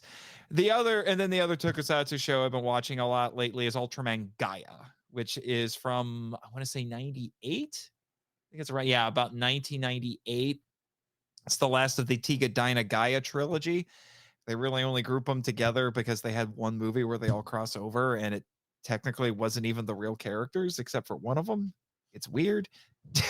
It's an alternate universe thing. I won't take the time to explain it. I was not expecting that I would like Gaia all that much. And the first 10 episodes or so have been remarkably good. I was not expecting them to be bangers like they are. Now, I don't like the theme song. The theme song is okay at best, but the show itself has been remarkably good. And I need to mention it here because we're going to do another crossover, fellas, very soon. Mm-hmm. I've been watching Gamera Rebirth. I'm now 4 of 6 episodes in. Be warned, they're full-length episodes. They're 45 minutes instead of 20. It's fairly long for an anime. Yeah, I've never seen an anime unless it was an OVA that had full-length episodes like that. If they cut it at the 20-minute mark, which would be about how long a regular anime episode is, that would be a 12-episode anime. So yeah, but it's clearly set up to be 6 episodes. Because the way they're setting it up is that Gamera is fighting new redesigns of all but one of his Showa opponents. Hmm. They left Barugan out, but they put all the rest of them in there. So I'm curious to see how it ends. I don't remember which ones of those I've actually seen, but anyway. Barugan has the ice powers and the long tongue. He was the second one. He was the first one. He was in the second movie. Second movie. Okay, yeah, okay. I know. And Death Rainbow. Yes, Death Rainbow. Can't forget the Death Rainbow. Can't forget Death Rainbow, the best metal band ever. Jacob? But all the rest of them are showing up in the show. My favorite so far has been Giron, because Giron is nuts. He's the one who looks like a giant knife. Right. I just saw his with Flabella and Barbarella. Yeah, Barbella. Barbarella is a different weirdo space queen. Yes. No, I remember just I'll get into this a little bit more when I get to what I've been watching. But I saw those two girls and thought, I think they ought to make a Sentai team based off that kind of spandex. My pseudo sister fought them once. That was interesting. Yes. That was interesting. And speaking of that, I have been slowly making my way through Sailor Moon season 3. That's science in it. Right, the 90s Sailor Moon or Crystal? 90s. Yeah. Okay, so you're up to Sailor Moon S. With Crystal. Do what? I would have said Crystal if it was Crystal. Okay. Well, I mean, you didn't say it was Sailor Moon S. That's what confused me. So. Yeah, I don't remember all those funny, goofy titles. Who do I look like, Bex? Hey, I don't remember. I don't look like Bex either, but I know it goes Sailor Moon R, Sailor Moon S, Sailor Moon Super S, and Sailor Moon Stars. Well, aren't you? Because I'm a nerd. Fan?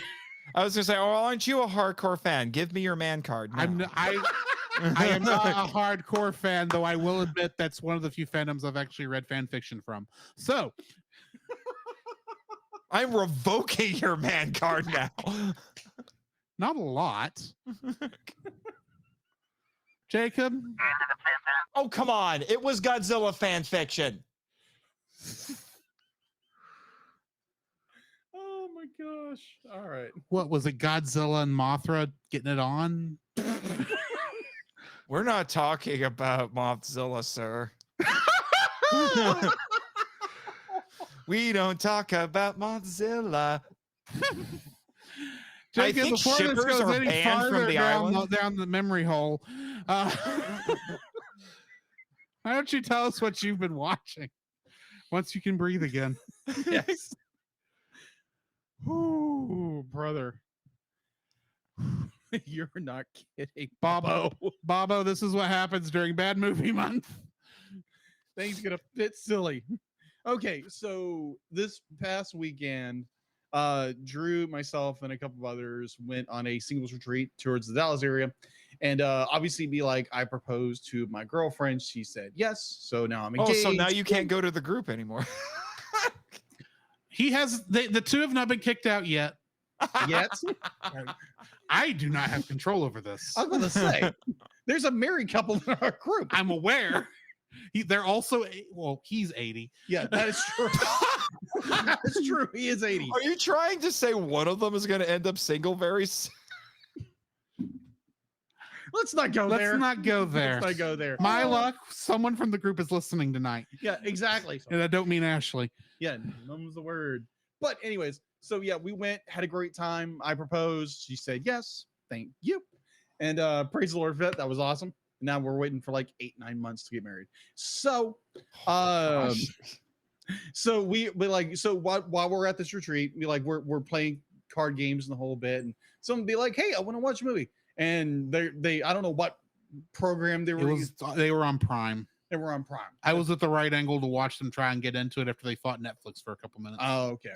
So they were on Prime Video, and they just came across this movie. I was just like, "What the world is this?" It was The Long Walk Home from 1990. And I've never heard this film. It's a movie starring Whoopi Goldberg back in her early days. And I was like, what in the world? So it's based in the 1950s Mississippi bus boycotts. I think it was Alabama. One of those. Because they were in Montgomery, I think. Yeah, it was Montgomery. It was Montgomery bus boycotts. and it was during the After Rosa Parks. Yeah, after Rosa Parks and the whole bit. And I was just like, wow, this is a really intriguing movie. But at the same time, it's pissing me off. Which is why I had to quit watching it. Yeah, because it is in Alabama. Yeah, okay, it is in Alabama. So I'll be like, I'm watching this movie, getting really intrigued, and it's like, wow, the way like some people treat each other is absolutely terrible. And like I'm very thankful to the Lord I grew up in where I'm from, the era in which I grew up in. There again, racism is still the thing, but unless you're a mouse. Unless you're a mouse. We never explain that because one of the mice falls in love with the girl for a minute. Yes. And makes the comments like, because the mouse is like, well, she's human. It's like, well, I'm not racist. That is a can of graboids I am not prepared to open. Yes. Yeah. And if anybody got that reference, I'll be impressed. Yes. I might totally get you that. free tickets to the island. I'm just saying. Anyway, The Long Walk Home. I want to say it was like Blasted Its Scroots. No, that's Harry Potter. That's Harry Potter. Yeah, Blastoids. That's what it is. Blastoids.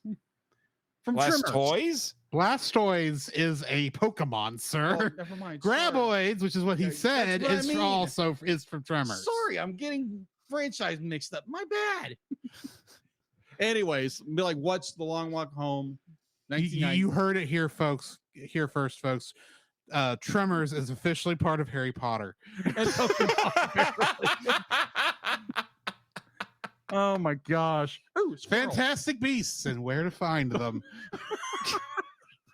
Under the Desert Sand. Just walk without rhythm, otherwise they'll find you.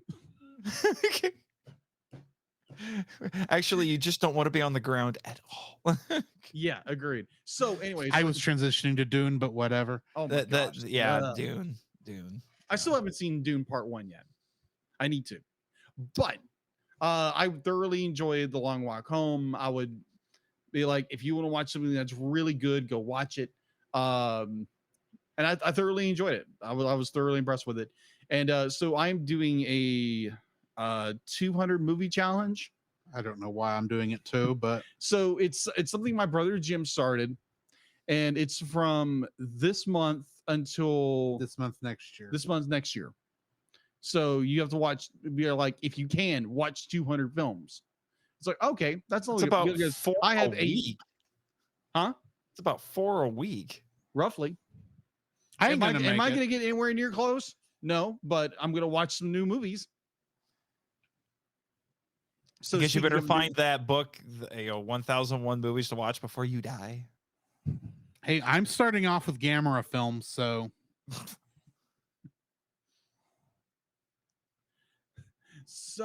be like in my search of be like, that's okay, I gotta find something to watch. So I hopped on the Netflix, and lo and behold, they launched there was a new animated movie out there called The Monkey King. This was a fun little film. It's based off the Journey to the West, the legendary I guess you call epic. I guess you call it's that a novel. An epic. It's an epic. It's a novel. King, yeah, it's one of the most important pieces of literature in Asia. Yeah. Well, yet apparently Asia. you can't find a completely unabridged copy in English. At least I couldn't, because I'm actually reading through that book right now. So ever since you're reading it right now. Yeah. So the point where the Monkey King, he is discovering his powers. He's discovering that he wants to be immortal. He wants to be a god. And yes, basically the prologue. Yeah, the prologue. This is the prologue of Journey to the West. This is before he tries to become emperor under the heavens or whatever it was called. Be like, I think because this movie is done very well. The animation is like, okay, it's par animation. It's not like gonna blow your socks off. It's funny. It's got an amusing story. It's got an amazing, very, very average storytelling, but it's done very well. So yeah, Monkey King on Netflix. It'll be like, so at what point in the sequels do you think he'll go Super Saiyan?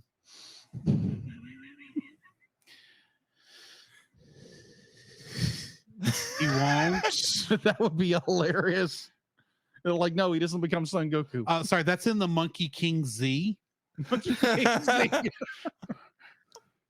He does have a extending pole, and he does at one point fly on a Nimbus. I bring it up because that part of Dragon Ball Z where it was announced was based on the Monkey. I was going to say it's inspired. Dragon Ball is largely inspired by this. Journey to the West. Yes. See? Also, Gamera makes a cameo. Yes, no, it's not Gamera himself. It's Mini Gamera. Mini Gamera. Master Roshi the pervert rides on him That's right. because he can't ride Nimbus. That's right. Because he doesn't have a pure heart. Yeah. Well, yeah, you think. But yeah, I watched Monkey King on Netflix. Be like, it's really good. Yes, I am fully aware that it is an adaptation of. But I think it was a wonderful, very cute little movie. It's nothing to be like, oh my gosh, I gotta watch this again. It was very cool. I hope they do more of them, and the same vein of continuing the journey to the West. Yeah, because it hadn't journeyed to the West yet. No, it hasn't. It's just Monkey King. And it's the monk's not even born yet. No, he's not. There have been a lot of adaptations of either Journey to the West or the Monkey King. Heck, which one was it? It was Forbidden Kingdom. Who was it? Was it Jet Li? I can't remember. It was Jet Li and Jackie Chan are in it. That was the big deal because it's like, oh my gosh, they're in the same movie together. One of them was the Monkey King. Which one of them was the Monkey King? That was not the Forbidden Kingdom. I watched Forbidden Kingdom, but that's a fun one. But there was another one that Jet Li did, and both of them did, where it was based on that. I can't remember the name of it. I'm pretty sure it's Forbidden Kingdom. It's been a while since I've seen Forbidden Kingdom. I could be wrong. I've been wrong before. I'll be wrong again. Now I need to know. I just know Forbidden Kingdom is one of Forbidden Kingdom, and the Monkey King was played by Jet Li. Okay. Oh, okay.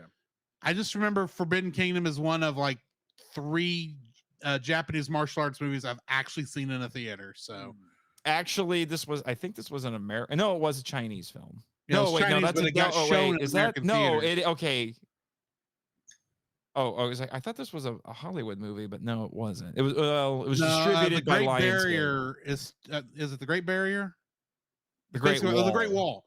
The Great Wall it was partially funded by Hollywood, so that's why it got aired over here. Which that was basically Chinese Power Rangers. Anyway, what have you been watching, Drew? Oh, is it my turn? I'm done. So go ahead. Let's see. I have watched 2 Gamera films. I watched Virus. Is it Virus? Gamera. Well, I've also heard it pronounced Virus. The giant squid. The giant squid from outer space. Hey, Jimmy, how do you say it? Really? That's one I haven't heard before. Either way, I saw both the space ones. So Turtle in space. Yes, Turtle in space. Turtle in space. I got to see Jimmy in as a little kid, or someone playing Jimmy as a little kid. And I have met the gentleman who played Jimmy in that movie, Carl Craig. Yeah. It did my heart good as a former Boy Scout, seeing the Boy Scouts help saving the world with Gamera. How do you think Jimmy got his job at NASA? Just put that on his resume. When I was 10 years old, I helped Gamera save the world from aliens. Do you stop at Eagle Scout when you go that far, or do you go up to Turtle? That is a very good question. So do they study under Master Roshi then? No. No. In fact, as Jimmy has said repeatedly, he was trained by astronaut Glenn, not Master Roshi. So someone he's related to in some fashion. No, Let's Glenn is a first name. I'm related to someone with Glenn as a last name. Well, never mind then. Being John Glenn. But anyway, and he wouldn't claim my side of the family anyway. Yeah. Either way. But I watched that. 2 Gameras. I watched because Ahsoka's airing now. Yeah. While I'm watching Ahsoka, I am also trying to finish Star Wars Rebels because I never finished it. So I finished season 1 of Rebels this week. And then I also ways to go. And that's only 4 seasons total, so it's not that bad. But then I also realized, it's the 60th anniversary of Doctor Who this year, and David Tennant's coming back in November. I may want to catch up because I'm still in the 13th Doctor's second season. And I've got to get to the episode everybody hates. I quit after Capaldi. I'll put it this way. I can't remember the actress's name, but she actually is not bad. The problem is not her. Jodie Whittaker. Yeah, we go. It's not the problem is not Jodie Whittaker. It's just the writing in general. It was starting to fall at the end of Peter Capaldi. It was. And it's kind of low here. I'm kind of hoping Russell T Davies will turn it around. We will see. But he's gonna need a mighty powerful retcon to do that. He brought David Tennant back, and he's bringing Donna Noble back. Already, there's going to be a lot of retcon. I'm cool with bringing. I'm cool with bringing Donna back Noble Donna. coming back means she's going to die. I'm cool with bringing Spoiler Donna alert back for the end of Doctor Who season 4. I'm cool with bringing Donna back because I love Donna. Donna was my favorite companion. Yeah, I love Donna. David Tennant is a desperate gimmick. Oh yeah. Desperate gimmick. That might be a hot take for a lot of people, but I stand by it. Desperate gimmick. And I'm not falling for it. It will get people to watch, especially since it's going to be on Disney Plus going forward. True. Which is still weird. It is. It weird. is. So, but so be like that's everything. Yeah, I can't talk. Go ahead. Trying to think, what else did I watch? Oh, it being Star Trek Day, they released the first of the very short treks on YouTube, which was called To Skin a Cat. It's okay. It's not funny. It's trying to be funny. I've watched all the short treks. No, this is very short treks. It started today. It's only based on the animated stuff, and this was it's not good. I'm not looking forward to the rest. I was going to say, I watched the other short treks, and one is flat out one of the worst things I've ever seen in Star Trek, and one was actually entertaining, and I don't remember. I mean, the other Ephraim ones and very Dodd well. is the best one to come out of all those. So, and it's the proof Lower Decks worked. Yeah, I haven't seen those. I'm talking about like when they first started doing it. Yeah, the first 4 are kind of weird. I like the one. I like the one with Una and Spock when they're stuck in the turbo lift. That one was good. And the one with the tribbles can. I like that one can burn. I did not like that one. With oh shoot, what's his name that's playing Mud? The one with Mud in it was funny too. It's like that was proof that's like, oh, you can do something funny with Harry Mudd now. And it work with this guy. I can't think of his name. He's Dwight on The Office. I know. I'm trying to find his name really quick. Rainn Wilson. Rainn Wilson. He does a good Harry Mudd. But yeah, most of those are kind of bleh. But anyway. So what I wanted to bring up, because he mentioned Ahsoka. So last week I mentioned this, but I thought I would bring it up again because that's funny. To me, it's funny. So I watched when Obi-Wan came out. I watched it. I enjoyed it. I know a lot of people didn't like Obi-Wan, but I enjoyed. I thought it was good. Yeah, I enjoyed. I didn't like it. So I saw, oh, they're doing Ahsoka. I know who Ahsoka is. He's not watched all of Rebels either. No, I was getting there. He doesn't know what happened to Ezra. I have no idea what happened to Ezra. I have no idea. Be like, I knew there was Admiral Thrawn. Am I saying that right? Grand Admiral Thrawn. Yeah. Because that's easier to say than his full name. Yeah. And I'm not even going to try that. So I'm watching the first episode of Ahsoka. I'm like, okay, this is cool. And it's like, oh, okay, this character shows up. Oh yeah, the Mandalorian chick. I was like, oh yeah, she's here. Cool. And I was like, okay, what is this tension? What's going on? And then it's just like this, and it's like, I am so totally lost. What is going on? Because Ahsoka is Rebels season 5. I know. And then it was like, oh crap, I'm gonna go back and watch Rebels. Yeah, that is a little bit of Rebels. Yeah, that is the problem that Star Wars has gotten itself into now. I think there's been a level of that to a certain extent with all of the expanded universe stuff, but it's gotten even worse now. And it's the same problem the MCU is dealing with. It's to the point where there's just too much homework before you can just watch something. I am just glad this is not Grogu and Friends season 5 yet.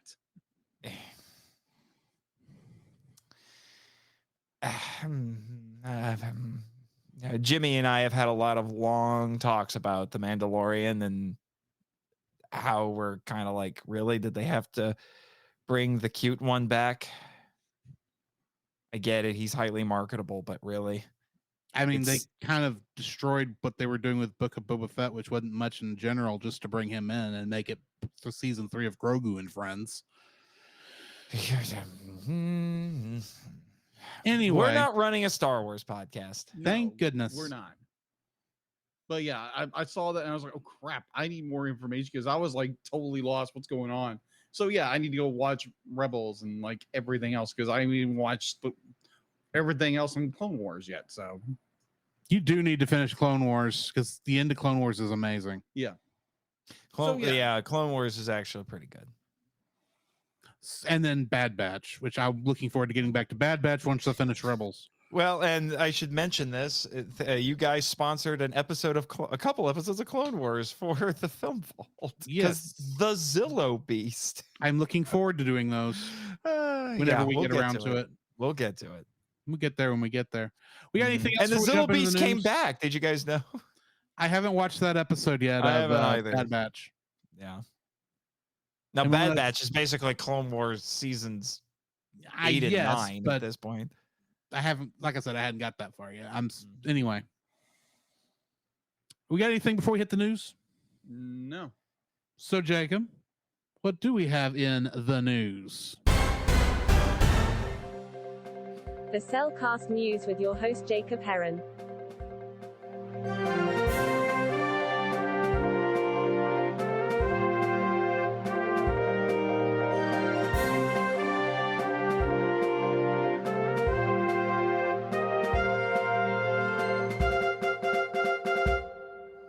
Why think you deal it and getting into the bit of news. So for all of our Hayao Miyazaki fans, for Mr. Miyazaki's final film in air quotes, he finally admitted it's not his final film again. Jeez, dude, retire already. This guy is going to die at the animation board. This guy is the Brett Favre of anime, or is he the Sting of anime? I don't know. So G-Kids announced that they will be bringing A Boy and the Heron. Yes. Not me, because my last name's Heron. I don't know if you ended up in a Miyazaki film. That would be pretty epic. Most likely I was just turned into a dog, and that'd be funny. I thought you already turned into a dog once. I have. Deedlet said don't give her any ideas. Yeah, no. Woof. The highly anticipated new film from legendary Academy Award winning Hayao Miyazaki to cinemas nationwide here in the United States on December 8th. All right, so a movie we did a couple of years ago. Remember the movie Chicken Run? Yes. Okay. We did do Chicken Run. We did Chicken Run. The sequel's coming out. Finally. It's getting a sequel? It's getting a sequel. It's getting a sequel. Actually, I think I remember hearing about that once, and then I forgot. It's coming out like what, October? No, December. Oh, December. I thought it was I read October. Yeah. The Dawn of the Nugget. Yeah, Dawn of the Nugget. Does it still have was it Mel Gibson? Mrs. Tweedy is working for McDonald's now. Anyway, is Mel Gibson still in it? No. Is it Mel Gibson? Was it Mel Gibson? Yeah, it was. Yeah, it was Mel Gibson, but he's not in it. He's not in this one. He's not. They only got him because of the connection to DreamWorks, which this is not connected to DreamWorks. No, not anymore. No. It's just Aardman. Yeah, just Aardman through whoever they release through now. Well, straight to Netflix in this instance. Oh. So the headline opener is actually just so dumb, it's funny. Feathering the nest for an arrival for Chicken Run, Dawn of the Nugget on Netflix, December 5th. The streamer today unveiled the official teaser trailer, key art, and freshly hatched catching announcements for its eagerly awaited Aardman sequel. So yes, we're getting a sequel on Netflix. So if you guys are like, oh my gosh, it's gonna have more, it's coming to Netflix. It's like what, 20 years, I think, at this point. Yeah. Yeah. It's about as long as between Incredibles and Incredibles 2. So yeah. Oh, that was about 10 years. About 10, no, 15. It was like 15 years. 15. Yeah. Anyway. Okay. So this one I want to ask both of you because I know be like we're all movie fans. Yeah. So far in the year of our Lord 2023, what are the top 5 animated movies so far in the nation worldwide? In terms of box movie. office? In terms of box office? Yeah, box office. Super Mario Brothers movie. Well, Okay. that's number 1 for sure. Yeah. Number 2. I'm trying to remember what came out this year. Kind of a big one that like everyone was anticipated for. Oh yeah, Spider-Man Across the Spider-Verse. Across the Spider-Verse. That's probably number 2. Yeah, that's probably number 2. Okay, number 3. I don't know. Ruby Gilman, Teenage Kraken. It's on there. What? And what else was animated? Well, no, Elemental flopped. Yeah, I didn't watch it. Good night. I can't think of what else came out this year. Certain movie we were recently reacted to. Ninja Turtles. Yeah, Ninja Turtles. Yeah. And what do you think the 5th movie is? You're close on all of them. What do you think the 5th one is? The Teenage Kraken was on there. Yes, it is on there. Oh, This is worse. This is worse than Teenage Kraken. No, Suzume is probably not on this list. No, Suzume is not on this list. So to round it up, you got most of them right. There was an animated movie called Unicorn Wars out this year. I don't see that one on this list. So I'm just looking up a list of animated movies of 2023. I'm like, Unicorn Wars? What? Never heard of that one. It is described as Care Bears meets Apocalypse Now. Whoa. Okay. That's gonna be a fun movie to watch. Kill them all with love. So obviously number 1 was the Super Mario Bros. Movie. Yeah. Which earned $1.3 billion globally. Oh yeah, it was printing money. Yeah, Spider-Man Across the Spider-Verse earned $689.3 million. Number 3, be like you guys were floating around it, but it was number 3. It was Elemental. Elemental, really? I heard that flopped. Yeah, $469.7 million worldwide gross. TMNT Mutant Mayhem came in at 4th at $139.7 million currently. And number 5, I didn't even realize they had this movie, this based off an anime,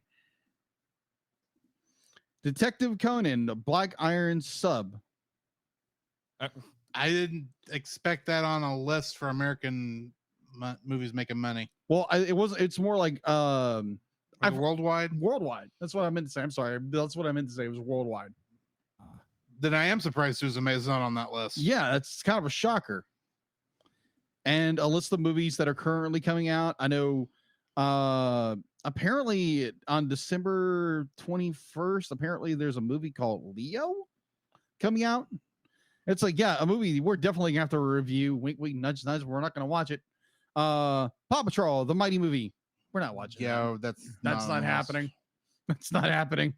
My Love Affair with Marriage. Okay, that doesn't sound like an anime movie. Or everybody's favorite movie that everybody's gonna love to go watch. Trolls Band Together. No. Oh my gosh, the second one was bad. I haven't seen it. Oh, it's I not don't good. want to. And it's literally the boy band get back together. Like, you're freaking kidding me. And it's so bad. Obviously, Wish is coming out November 22nd. Okay, I would just like to say I found a full list of all the animated movies coming out this year, and one of them is called, and I quote, Girls und Panzer das Finale Part 4. Yes, that's an anime movie based off an anime over there called Girls und Panzer. Yeah, It's actually a good anime. That's pretty good. I just think Girls it's and funny that Tanks. it's finale part 4. It's like right up there with Attack on Part Titan. 4. That's insane. That's not as bad as the video game known as Street Fighter 3 Third Strike. Because it's the third Street Fighter Do not 3. besmirch one of the best Street Fighter games ever. All right, so and obviously December 22nd, Migration from Illumination Universal is coming out that day. So apparently it's about birds migrating. Fun. Oh So, yeah, that's I think all I I saw the trailer trailer for for that one. I think I did. It looks interesting. Because it's Illumination. They do everything safe. Mm-hmm. But yeah, that's all I have for news. All right, let's go ahead and jump into our talk on X-Men, the animated Well, series. before that, don't we have an interrogation? Oh, yeah, we do have an interrogation. have I interrogation? forgot interrogation. Yes. I was waiting for it. I was like, wait a minute. Interrogation. I just survived the Legend of Titanic. You can't hurt me. Let's say hypothetically that you were zapped into the world of the Legend of the Titanic. Let's not say we did. That's got to be against the Geneva Convention. Would you jump overboard or try to save the ship? Shave the ship. I want to Shave. Not buzz. Try to save the ship, knowing what's going to happen in this movie. You really are. Am I friends with the gigantic, over-muscled Octochild? Yes. Ever I'd since save you the were the ship. Kaiju master. I'd save the ship. Okay. Good night. He said Hey, it. So I'm like, he just okay. said I'm friends with an octopus kaiju who's I did. easily manipulated. All I have to do is offer him a Scooby snack and he's gonna fix the ship. Yeah. Pretty much. Yeah, that's true. It's like, oh boy, hey, let's do this, right? We're just having fun, right? Hey, no, you stupid threw ice at the ship. Hold it together. And then I will get one of my other kaiju friends who will weld the ship back together. I just remembered this, and I'm gonna go ahead and bring it up now. When he went back under when his tentacle slipped, why did he get a big breath of air before he went back underwater? He's a freaking octopus. He should be able to breathe underwater. Oh my gosh. So let's stop talking about this terrible movie. But so ever since you are the Kaiju master. Well, Media Master. Media Master. The Kaiju media master, well, I'm not whatever media your master current anymore. title is. Well, no. I got demoted, guys. I got demoted. That title was made up. Anyway. Okay. So if you were to if you were to create an animated series that wasn't Monster Island or Skull Island and no Annie whatsoever. Because she's banned from the island. Yes. Banned from the island permanently. It's like, no, you do not return. No. Be like, Nobody Annie, likes if you. you were to create the We ultimate... don't talk about Annie. Whoa. Anyway, yes. So if you were to create if you were to create an animated world with your favorite kaiju characters, and what kind of world would that be? Actually, I don't know if I would go for a straight up world, but I can tell you what I would like to do. I would actually make an anthology series of animated. Well, I don't know if they would be films or it'd be a television series, but in my research, thanks to my friend John LeMay, I have learned about a lot of unmade kaiju projects, a lot of which I wished existed. So what I would like to do, because there's a podcast called Kaiju-saurus that actually adapted several of these unmade ideas into audio dramas. I would love to realize some of these unmade kaiju films in animation, because I think that would be a really interesting way to go, be a relatively easy way to go in order to get them made, as opposed to doing a full-fledged production with suits or anything like that. And especially since some of the ideas are so wild, you would probably need animation to do it. Like a Space Godzilla. but there's a lot of other ones that I would love to see realized. One of my favorite ones was I think it's Godzilla versus the Asuka Fortress. That's actually like Godzilla if he was in Terminator. Really? Yeah, because it's about an AI that's trying to take over the world, and it has this massive. Well, this is the Asuka Fortress, the titular Asuka Fortress. It just takes over this whole thing, and Godzilla has to fight it at the end. It was the only Heisei Godzilla concept. I don't know if it got as far as a script, but it was pitched by Shinichi Sekizawa, who did most of his work for Godzilla in the Showa era. This was the only time he submitted anything for the Heisei series. And it was toward the end of his life, and it just sounded like a really great idea. There was another one that I think is called, you gotta understand this is translated from Japanese. It's called Godzilla Suicide Strategy. Okay. That would have taken place Godzilla Kamikaze. Yeah, basically. That would have taken place in the 70s Showa era, and it actually would have played on continuity quite a bit. And it would have been about Godzilla fighting an invisible monster. And you're thinking, oh, that just sounds like a cheap idea because they don't have the money to make a suit. Here's the thing. He fights this thing because you got to remember, this is superhero Godzilla. He fights the thing in a city, and the humans think he's turned on them. He's not the good guy anymore. So they start going after him instead of the invisible monster and Gigan, because Gigan was in this. Of course, Gigan's there. Because of course Gigan's in it. So they think he's a bad guy again. And I'm trying to remember the details here, but basically Godzilla ends up getting blinded at the end. So he has to fight two monsters, one of whom is invisible already, while blinded. So he's basically Zatoichi. And that just sounds like a really intriguing idea that I would have loved to have seen get fleshed out. So that's what I would do, an anthology series of unmade kaiju stories. Okay. So I saw one on our chat where Bobo chimes in, I want to see Godzilla versus Care Bears. And so that got me to thinking. So, and I can't give you that, but I can get you a link to Godzilla versus Bambi. God, that exists. That's hilarious. That's absolutely hilarious. That is a legit film. That is Really? a legit film made in the, I believe it was the late 60s, early 70s. It's only a minute long, and it's exactly what you think it is. Yeah. Bambi gets stomped by Godzilla. The credits are longer than the film. Yeah. Yep. So what if you were to choose from all the nerddom, the nerd spear of like Marvel, DC, whatever, if they had to fight Godzilla, who would it be? Oh, geez, you realize that's going to be hard to do because the Avengers have already fought Godzilla, and the Justice League is going to fight Godzilla. The Power Rangers have fought Godzilla. True. There's not a lot left at this point. Okay. I would say, ironically, I don't think Ultraman has fought Godzilla yet.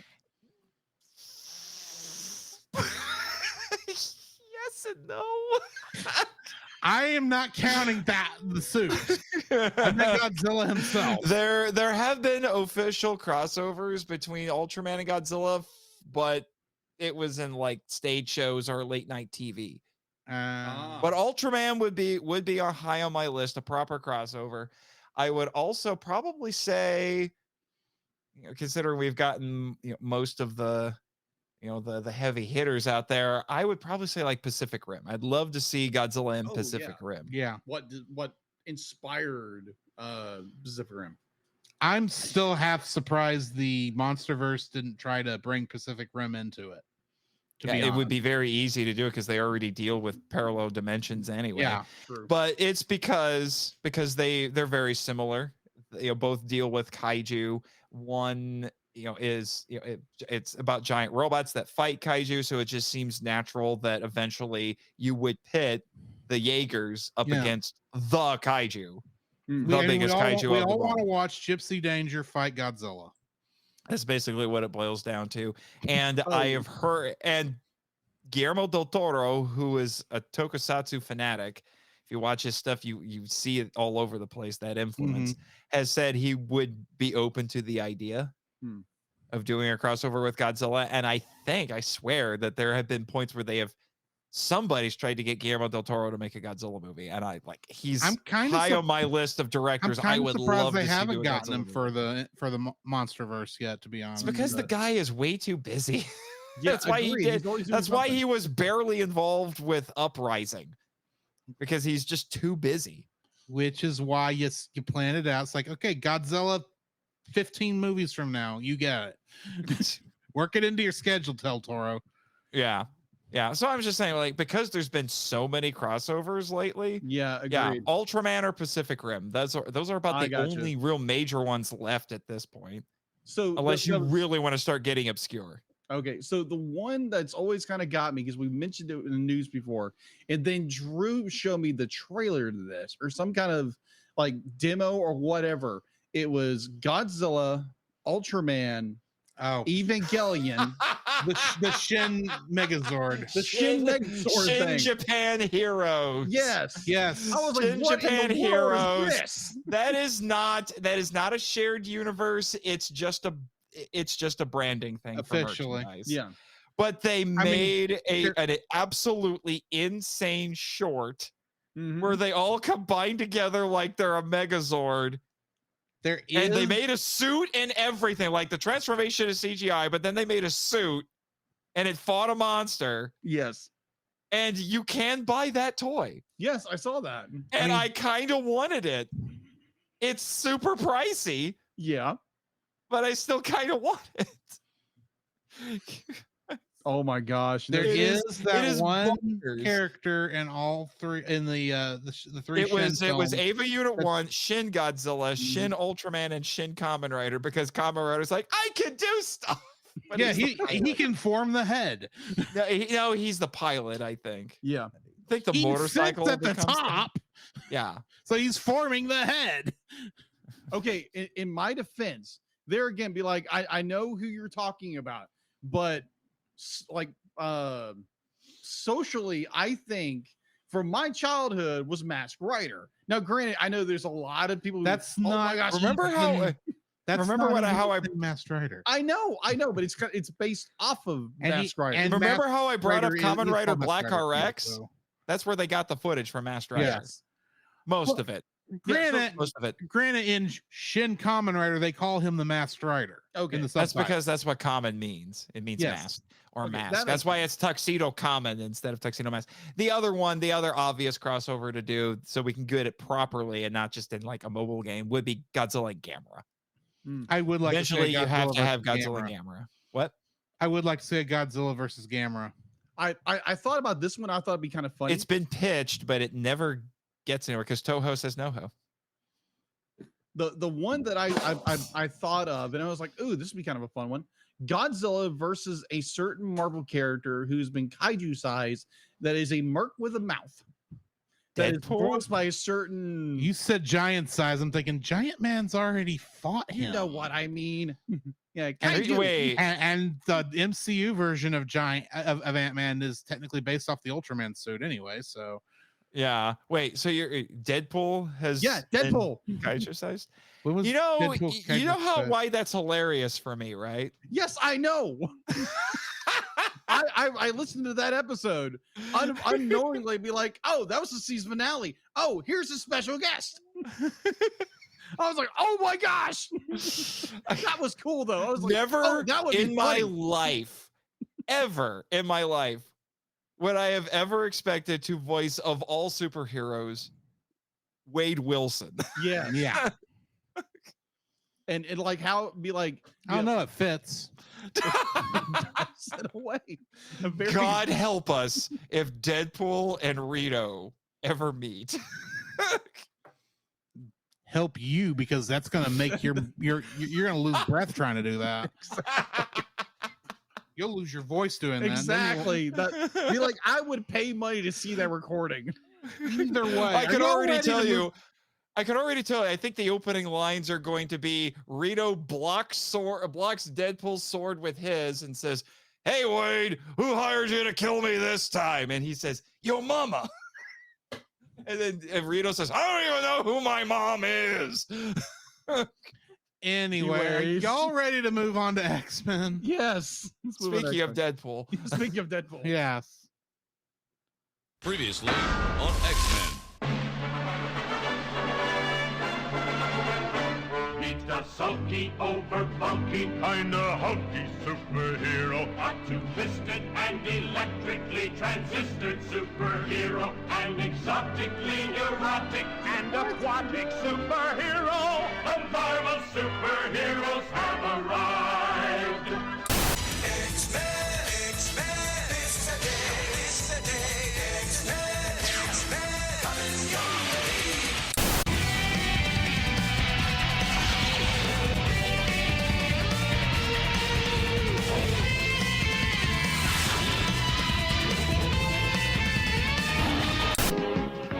Spider-Man and his amazing friends, Iceman and Firestar.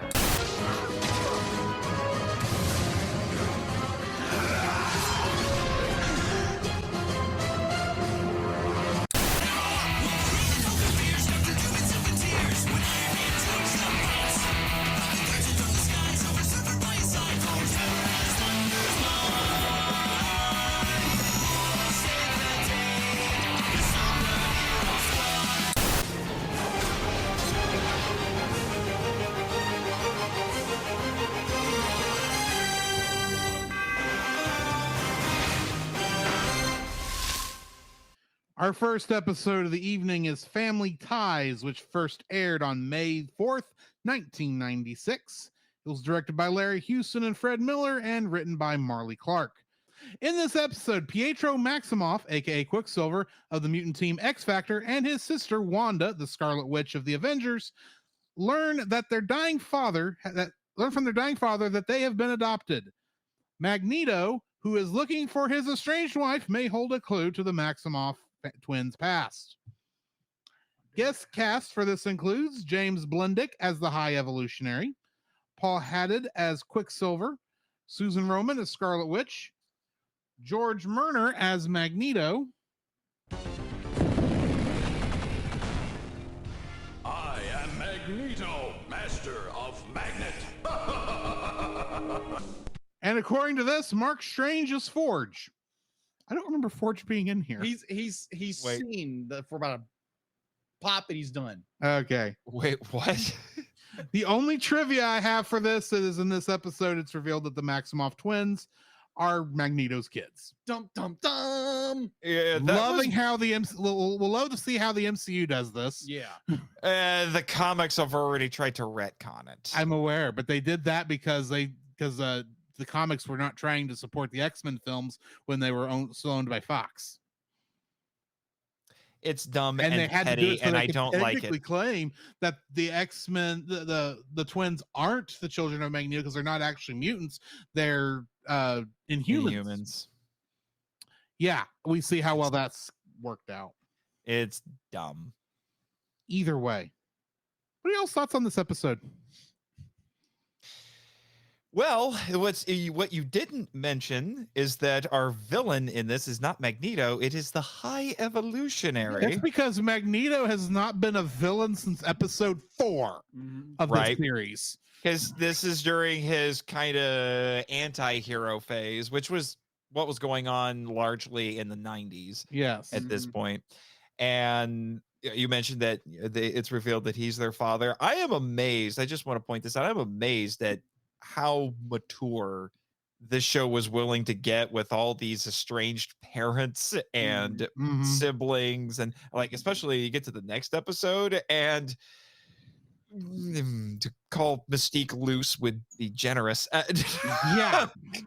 There's a word for women like her, and I'm not sure I'm allowed to say that on this podcast. It would not have been allowed to be used in Saban's shows. So, yep. Let's just say it's also the name of a gardening tool. Yeah. Anyway, so the High Evolutionary is the villain here, and he got a pretty high profile appearance recently because he was in Guardians 3. Yes. Guardians of the Galaxy Volume 3. However, I would say this one is much more comic accurate compared to that one. And I would say this is a bit of a hot take for some people. I actually think that Guardians 3 undermined the High Evolutionary a bit as a threat, so I actually find this one to be more intimidating. I don't disagree, but I still will say that scene with Rocket and his 3 friends did make me cry. So yeah, but it didn't involve the high, but it didn't so. involve the High Evolutionary. Yes, but it's all his fault. Yeah, it is his fault. I'm not disagreeing with you there. Anyway. So it's interesting because this, I mean, this is what, see, this is season 4 of the show. This is technically season 4. It was, if you go by when it was released, this is the last episode of season 4. And the next one was like halfway through season 5. I know, it's because the episodes are all out of order now. Yeah, it's goofy, but it's interesting that at this point they're willing to go grab, you know, a lot of B and C list villains and just throw them into the show because they can do it now. It's not like the X-Men had, you know, they were popular as comic book characters, but this is what catapulted them to, we talked about this when I was on before, this is what catapulted them to pop culture consciousness. Well, and the fact that this is like one of the first like non-mutant related villains. Like this is one of the few non-mutant related villains the show has actually done. So because High Evolutionary, that was a major character in the Secret Wars, wasn't he? Wasn't he the head, the Secret Wars guy? I think you're thinking of the Beyonder? Probably, but a lot of these have these kind of weird names. But he was a major character that affected all of Marvel in one of those big events. I know that. I'll look it up. You guys keep talking. It's been a long time since I've looked into any of this, but I thought they did a good job with going over how they were connected. I didn't even realize Magneto had a wife that these kids would have been married from. Oh, if I remember correctly, I think he's had more than one. Probably, but admittedly, I have not kept up with the comics, so I only really know what the movies and the TV show has done, and it's been so long since I've seen the show. This is X-Men. It's a soap opera. I'm agreed. I mean, there's even a joke about it in the next episode. It's like, wow, what a soap opera. And I know there's technically Magneto's got another kid that's hanging around somewhere out there that they haven't shown on this show yet. But Polaris? Yeah. I don't think she showed up. She had a side role. That's what it was. Yeah, she showed up in a side role. But it wasn't mentioned that she's Magneto's kiddo. Yeah. So I thoroughly I do like now that they're actually calling him Eric Lunsher instead of Magnus all the time. Right. So the fact that like Magneto shows up for Charles's help, and it's like, oh, I need you to use your powers and what's the computer called again? Cerebro to go find this place. This never takes place in the entire episode. It's never it's like, oh, I need you to do this, and he just disappears. It's like, okay, so why in the world did you go to Charles in the first place? Just to bring him into the story? You need an excuse for Wolverine to be tagging along. Yeah, exactly. And I gotta say, Wolverine takes charge pretty well in this episode. He does. I agree. Though I did love that shot when of Wolverine being tied up in the control room. Oh, that was hilarious. With the magnetism at the beginning. I was like, wait a minute. His master of magnetism, Wolverine with his snake claws. They're made of metal. It's more like, snake, you can't move. It really stinks for Wolverine that adamantium is magnetic. Yeah, that is true. Hey, Wolverine's kind of OP. They need to give him some weaknesses. I agree. Somehow. True. But overall, the story was great. You get this interesting dynamic between Pietro, Wanda, and Magneto, which is really good because they bring in I love it when they bring in Magneto. I think it's really good when they bring him in because it brings a different dynamic of the characters and story. And when you get this revelation, be like, oh, they're your children. It's like, okay, that's cool. We knew this already, but okay. Now, great, as a kid, I mean, like there again, for all of us who grew up in the 90s watching this stuff, and you didn't read the comics unless you're like one of the nerds, you didn't know this. It was like, what? Are you serious? Well, what's interesting is his plot actually is pretty clever because he wants the twins for their powers because he says, "Oh, with Quicksilver, I can make stuff faster." And but the most interesting one for me is he says that Wanda manipulates probability. I can increase my chances of succeeding in my crazy experiments with her. I'm like, that is really interesting. That is the writers paying attention to creative uses for powers. Admittedly, Scarlet Witch's powers are weird. I mean, I've read I think what was it, Avengers Disassembled? I think it was that where even Doctor Strange is like, yeah, what she does is not entirely magic. I don't get it. So what is Wanda's powers anyway in the comics? I think the official description is that she casts hex spells, so she affects probability. Yeah. Oh, okay. She primarily affects probability, but it's not magic in the same way that Doctor Strange uses can use magic. Okay, but not even the same way Agatha is Harkness does it either. Yeah, but what makes it confusing is in that same story, I think someone else made a comment about how what she does is not entirely biological either, but it's not quite magic, so she's an anomaly that confuses everybody. Yeah. And I think they've used that to their advantage many times because she's got both.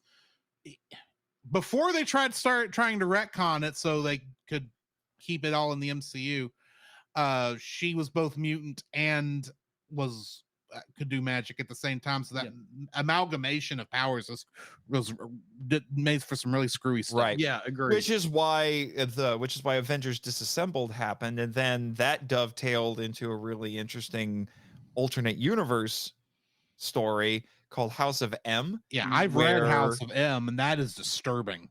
It is crazy. I don't know, Jacob. Basically, what happened is that Wanda got so powerful that in a moment of despair, she actually completely remade the Marvel universe where her father, Magneto, was in charge and regular humans were the minority instead of mutants. And then after that, somehow she got rid of all the mutant powers except for like 2 or 3 people.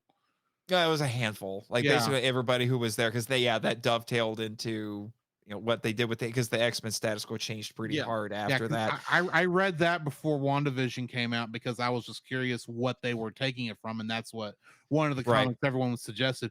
I'll tell you, that's not what WandaVision is actually about. No, it's like it's much more like the Vision comics from like 2015, right? But they just kind of took the reality warping concept and used it on it much differently on a smaller scale. This was the entire world that she remade, and so the other characters are slowly figuring that out because their memories were altered, but they're slowly figuring out this is not right. And then, one of the characters was dead when this happened, and she brought him back to life.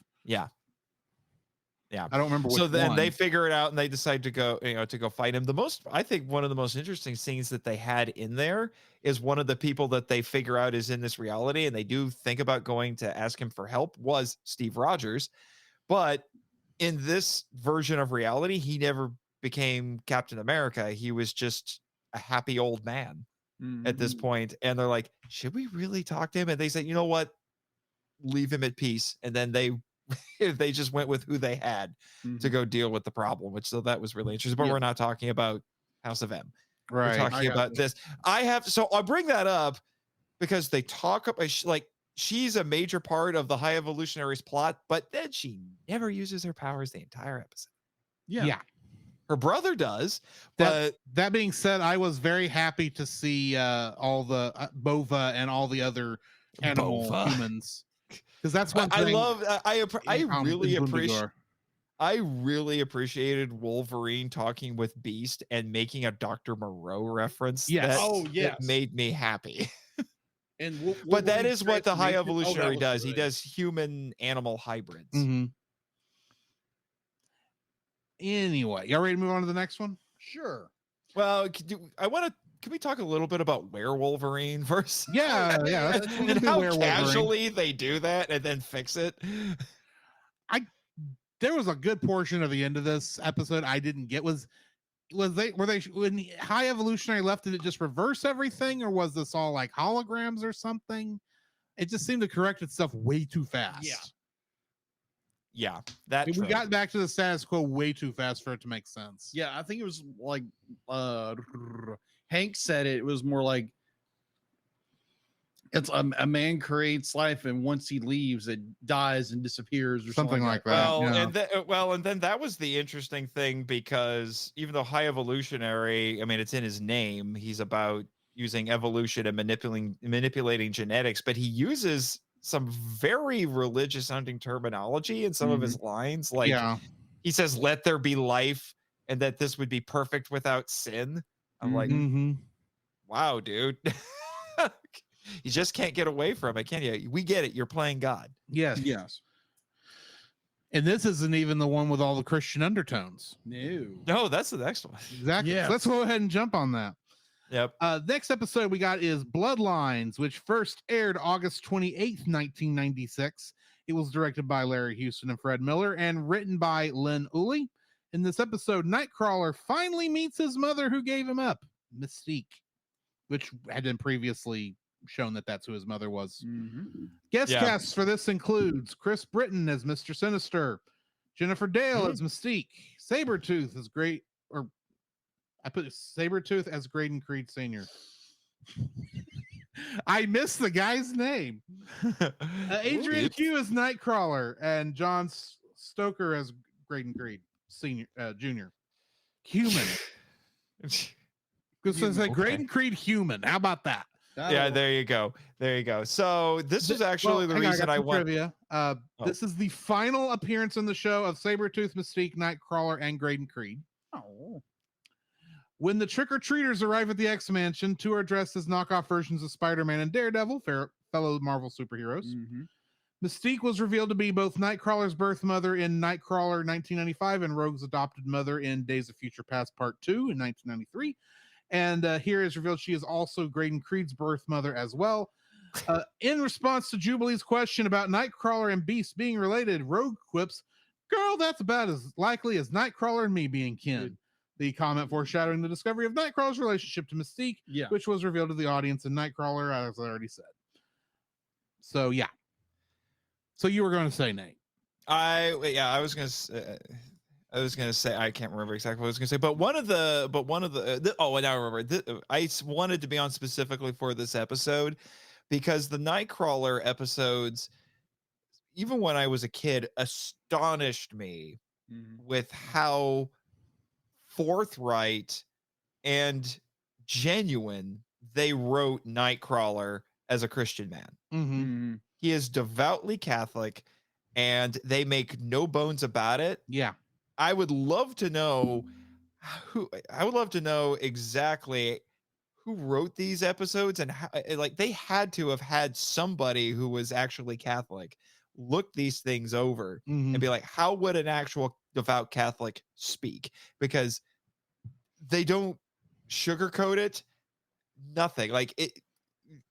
Nightcrawler is about as Catholic as you can get. Like agreed. He is flat out talking about the love of God and the forgiveness of God and praying so that he can forgive his enemies and like all of these things. And he does it in both of his episodes. But I ended up coming on for this one, and it's still watching it again for this. It still just astonishes me. It's like, man.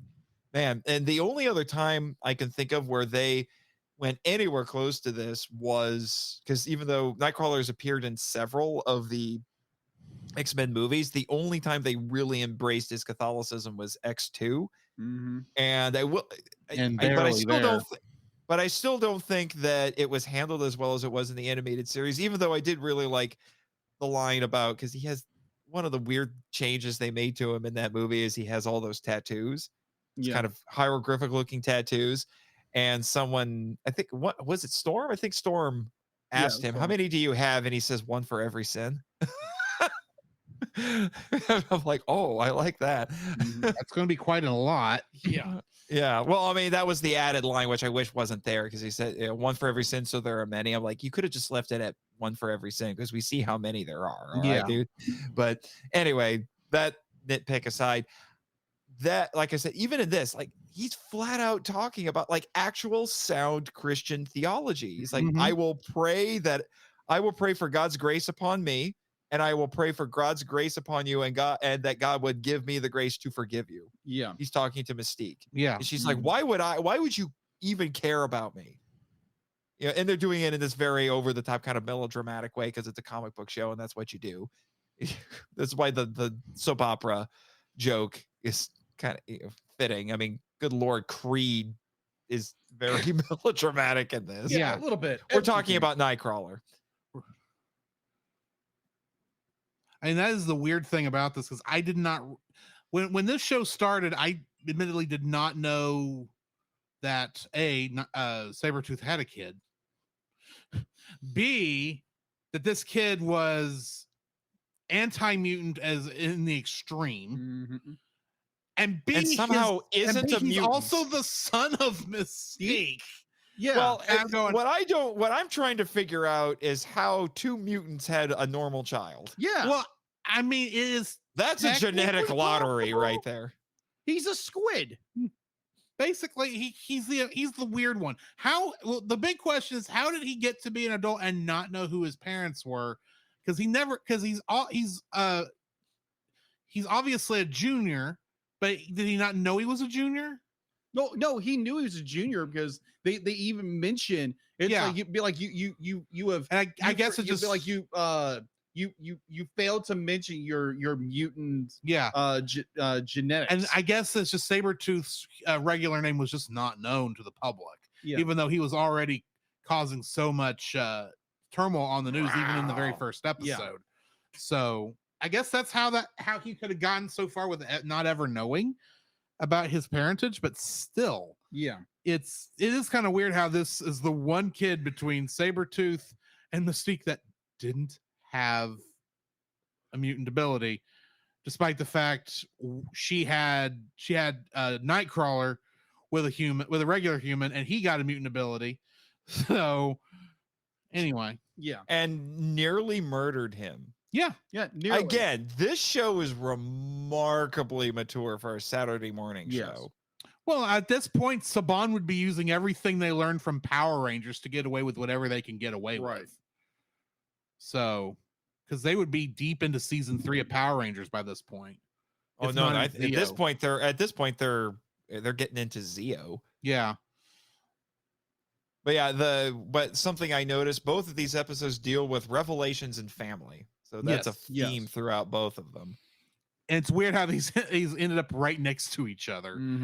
Bear in mind, when I was putting this list together back in January, February, trying to figure out how to best do these, I did not remember most of these episodes, and so I was just going by whatever Disney Plus gave me. And Disney Plus apparently decided to group these together nicely, so that's what we went with. And it's amazing it's done that well. So because I think you were saying that you kind of hope they don't bring Nightcrawler back because you don't think they would do this. I mentioned that in the text. Is like, I really hope they don't try to bring Nightcrawler into the MCU at this point, because I don't trust Disney to actually respect his Christian heritage the way this show did. Agreed. Yeah.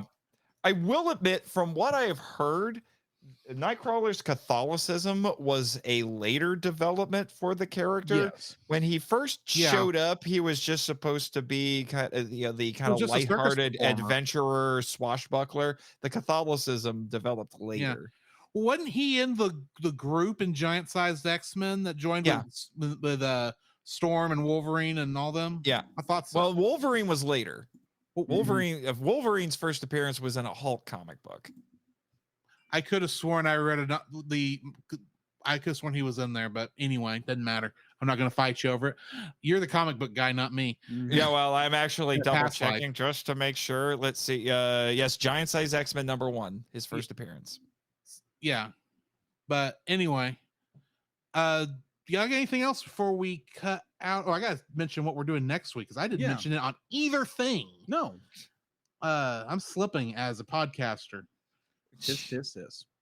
Yeah, I don't know. I think I've said all. We've gone on long enough about this already. I mean, we can unpack it more if we wanted to, but we've hit all the high notes on this thing. So next week, movie wise, we're actually doing a Plus review. because we are having two guests on from a show Yes. we were recently on, Yes. being the Rushmore Show. Mm-hmm. And we are bringing them on to review Warriors of Virtue, or as from what I saw from the trailer, Mighty Morphin Ranger Ruse. Oh no. So yeah, we're good. That's going to be fun. So yeah, Kirk and Andy from the Rushmore Show will be joining us for that, and they're also going to be joining us for season 4 episodes 15 and 16 of X-Men, The Lotus and the Steel, and Weapon X Lies in Videotape. Those X-Men. Wow. Episodes. Yeah. So join us then. Y'all got anything before we cut out of this episode? This was a great start to Bad Movie Month. Yes. Just saying. We do appreciate you coming on. Yeah, thanks, Nate. Thank you. Before I play the outro, where can we find you? I could go on for a long time with this because I do too many things. Obviously, I am the host and curator of the Monster Island Film Falta podcast, seeking entertainment and enlightenment through tokusatsu. If you want to hear me go on about other tokusatsu and especially kaiju shenanigans, as of this recording, season 3, which has been way overdue, most of it's already been recorded, and it's finally being released. That is Amerikaiju, about American kaiju films, and we will be moving into the Monster Island World Tour, which will be about kaiju films from elsewhere besides America and Japan. I am also the host of Henshin Men, a podcast about the appreciation of Japanese superheroes and their high-flying and eye-kicking adventures. It's been mostly focused on Kamen Rider, but we've branched out and done a few other things here and there related to transforming superheroes from Japan. And Drew, I promise you it's coming out. I know y'all are busy. I'm being very patient. I have been harping on Michael, and you're not the only one who's been asking, where's the Car Ranger episode? I haven't asked. Yeah.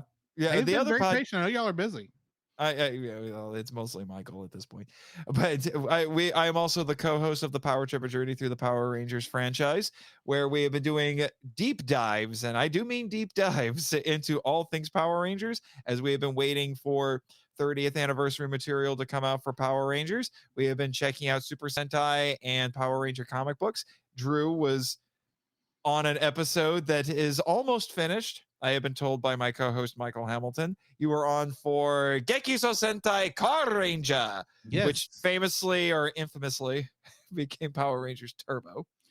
Which I watched all of Turbo before watching Car Ranger to make sure I could answer the question truthfully, which one was better. Which one was better? And you were my temporary co-host on Henshin Men for a little while. Yeah, I am looking forward to that episode of Power Trip, so everyone can hear my feelings about butt naked Dapu. It's a thing. It's a thing. And as I've already mentioned that on this show. Yes, you did.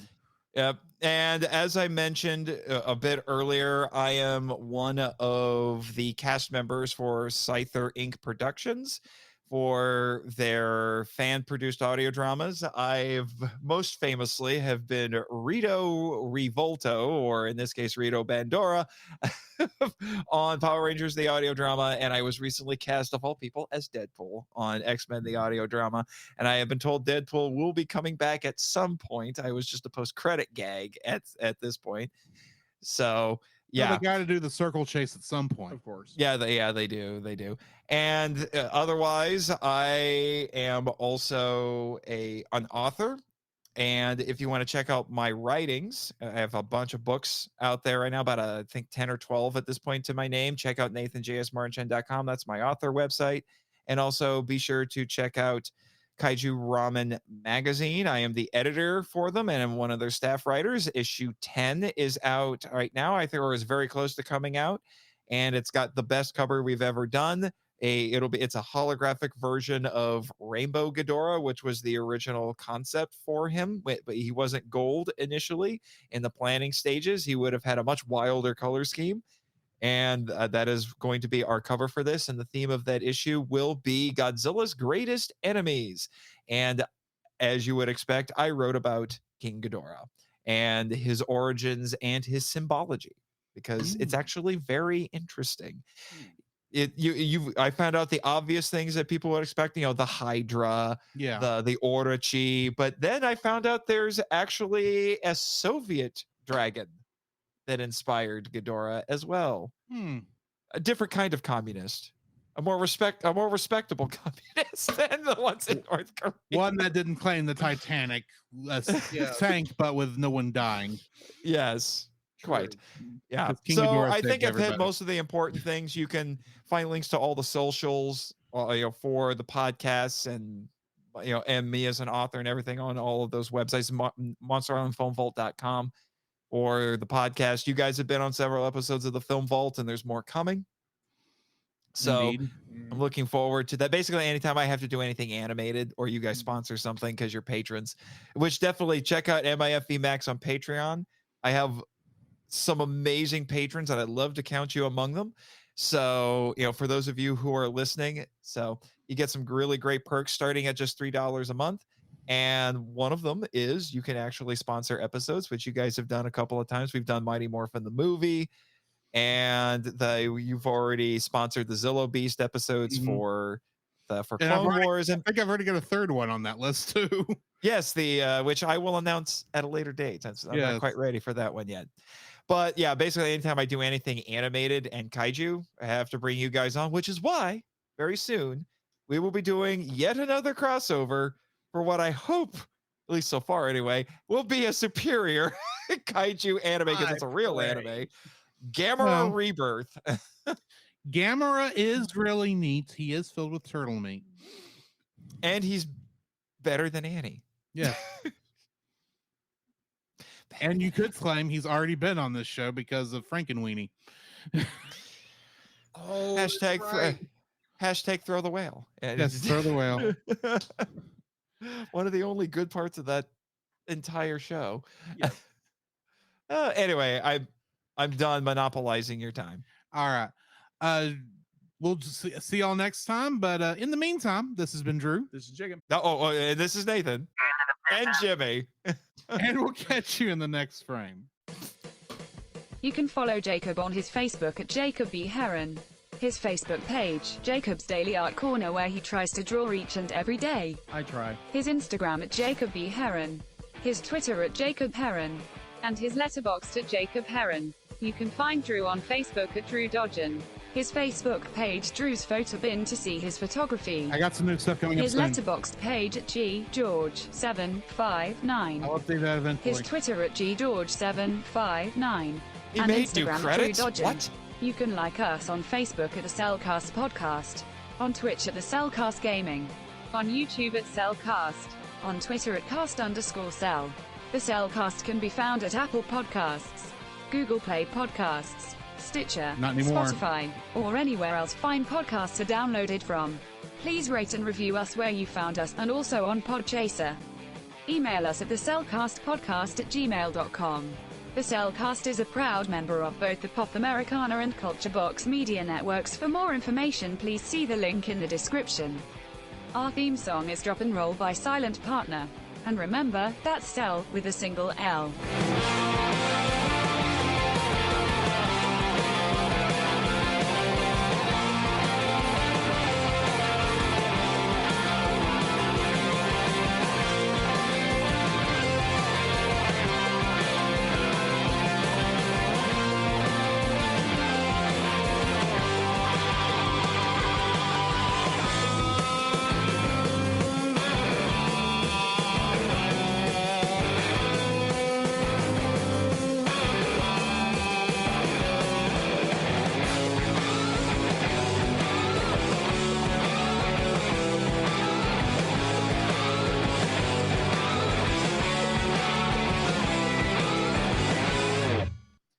Magical moonbeams. Who thinks this crap up? Who created Sailor Moon again? I don't remember her name. If it's Fighting by Moonlight again, we got some problems.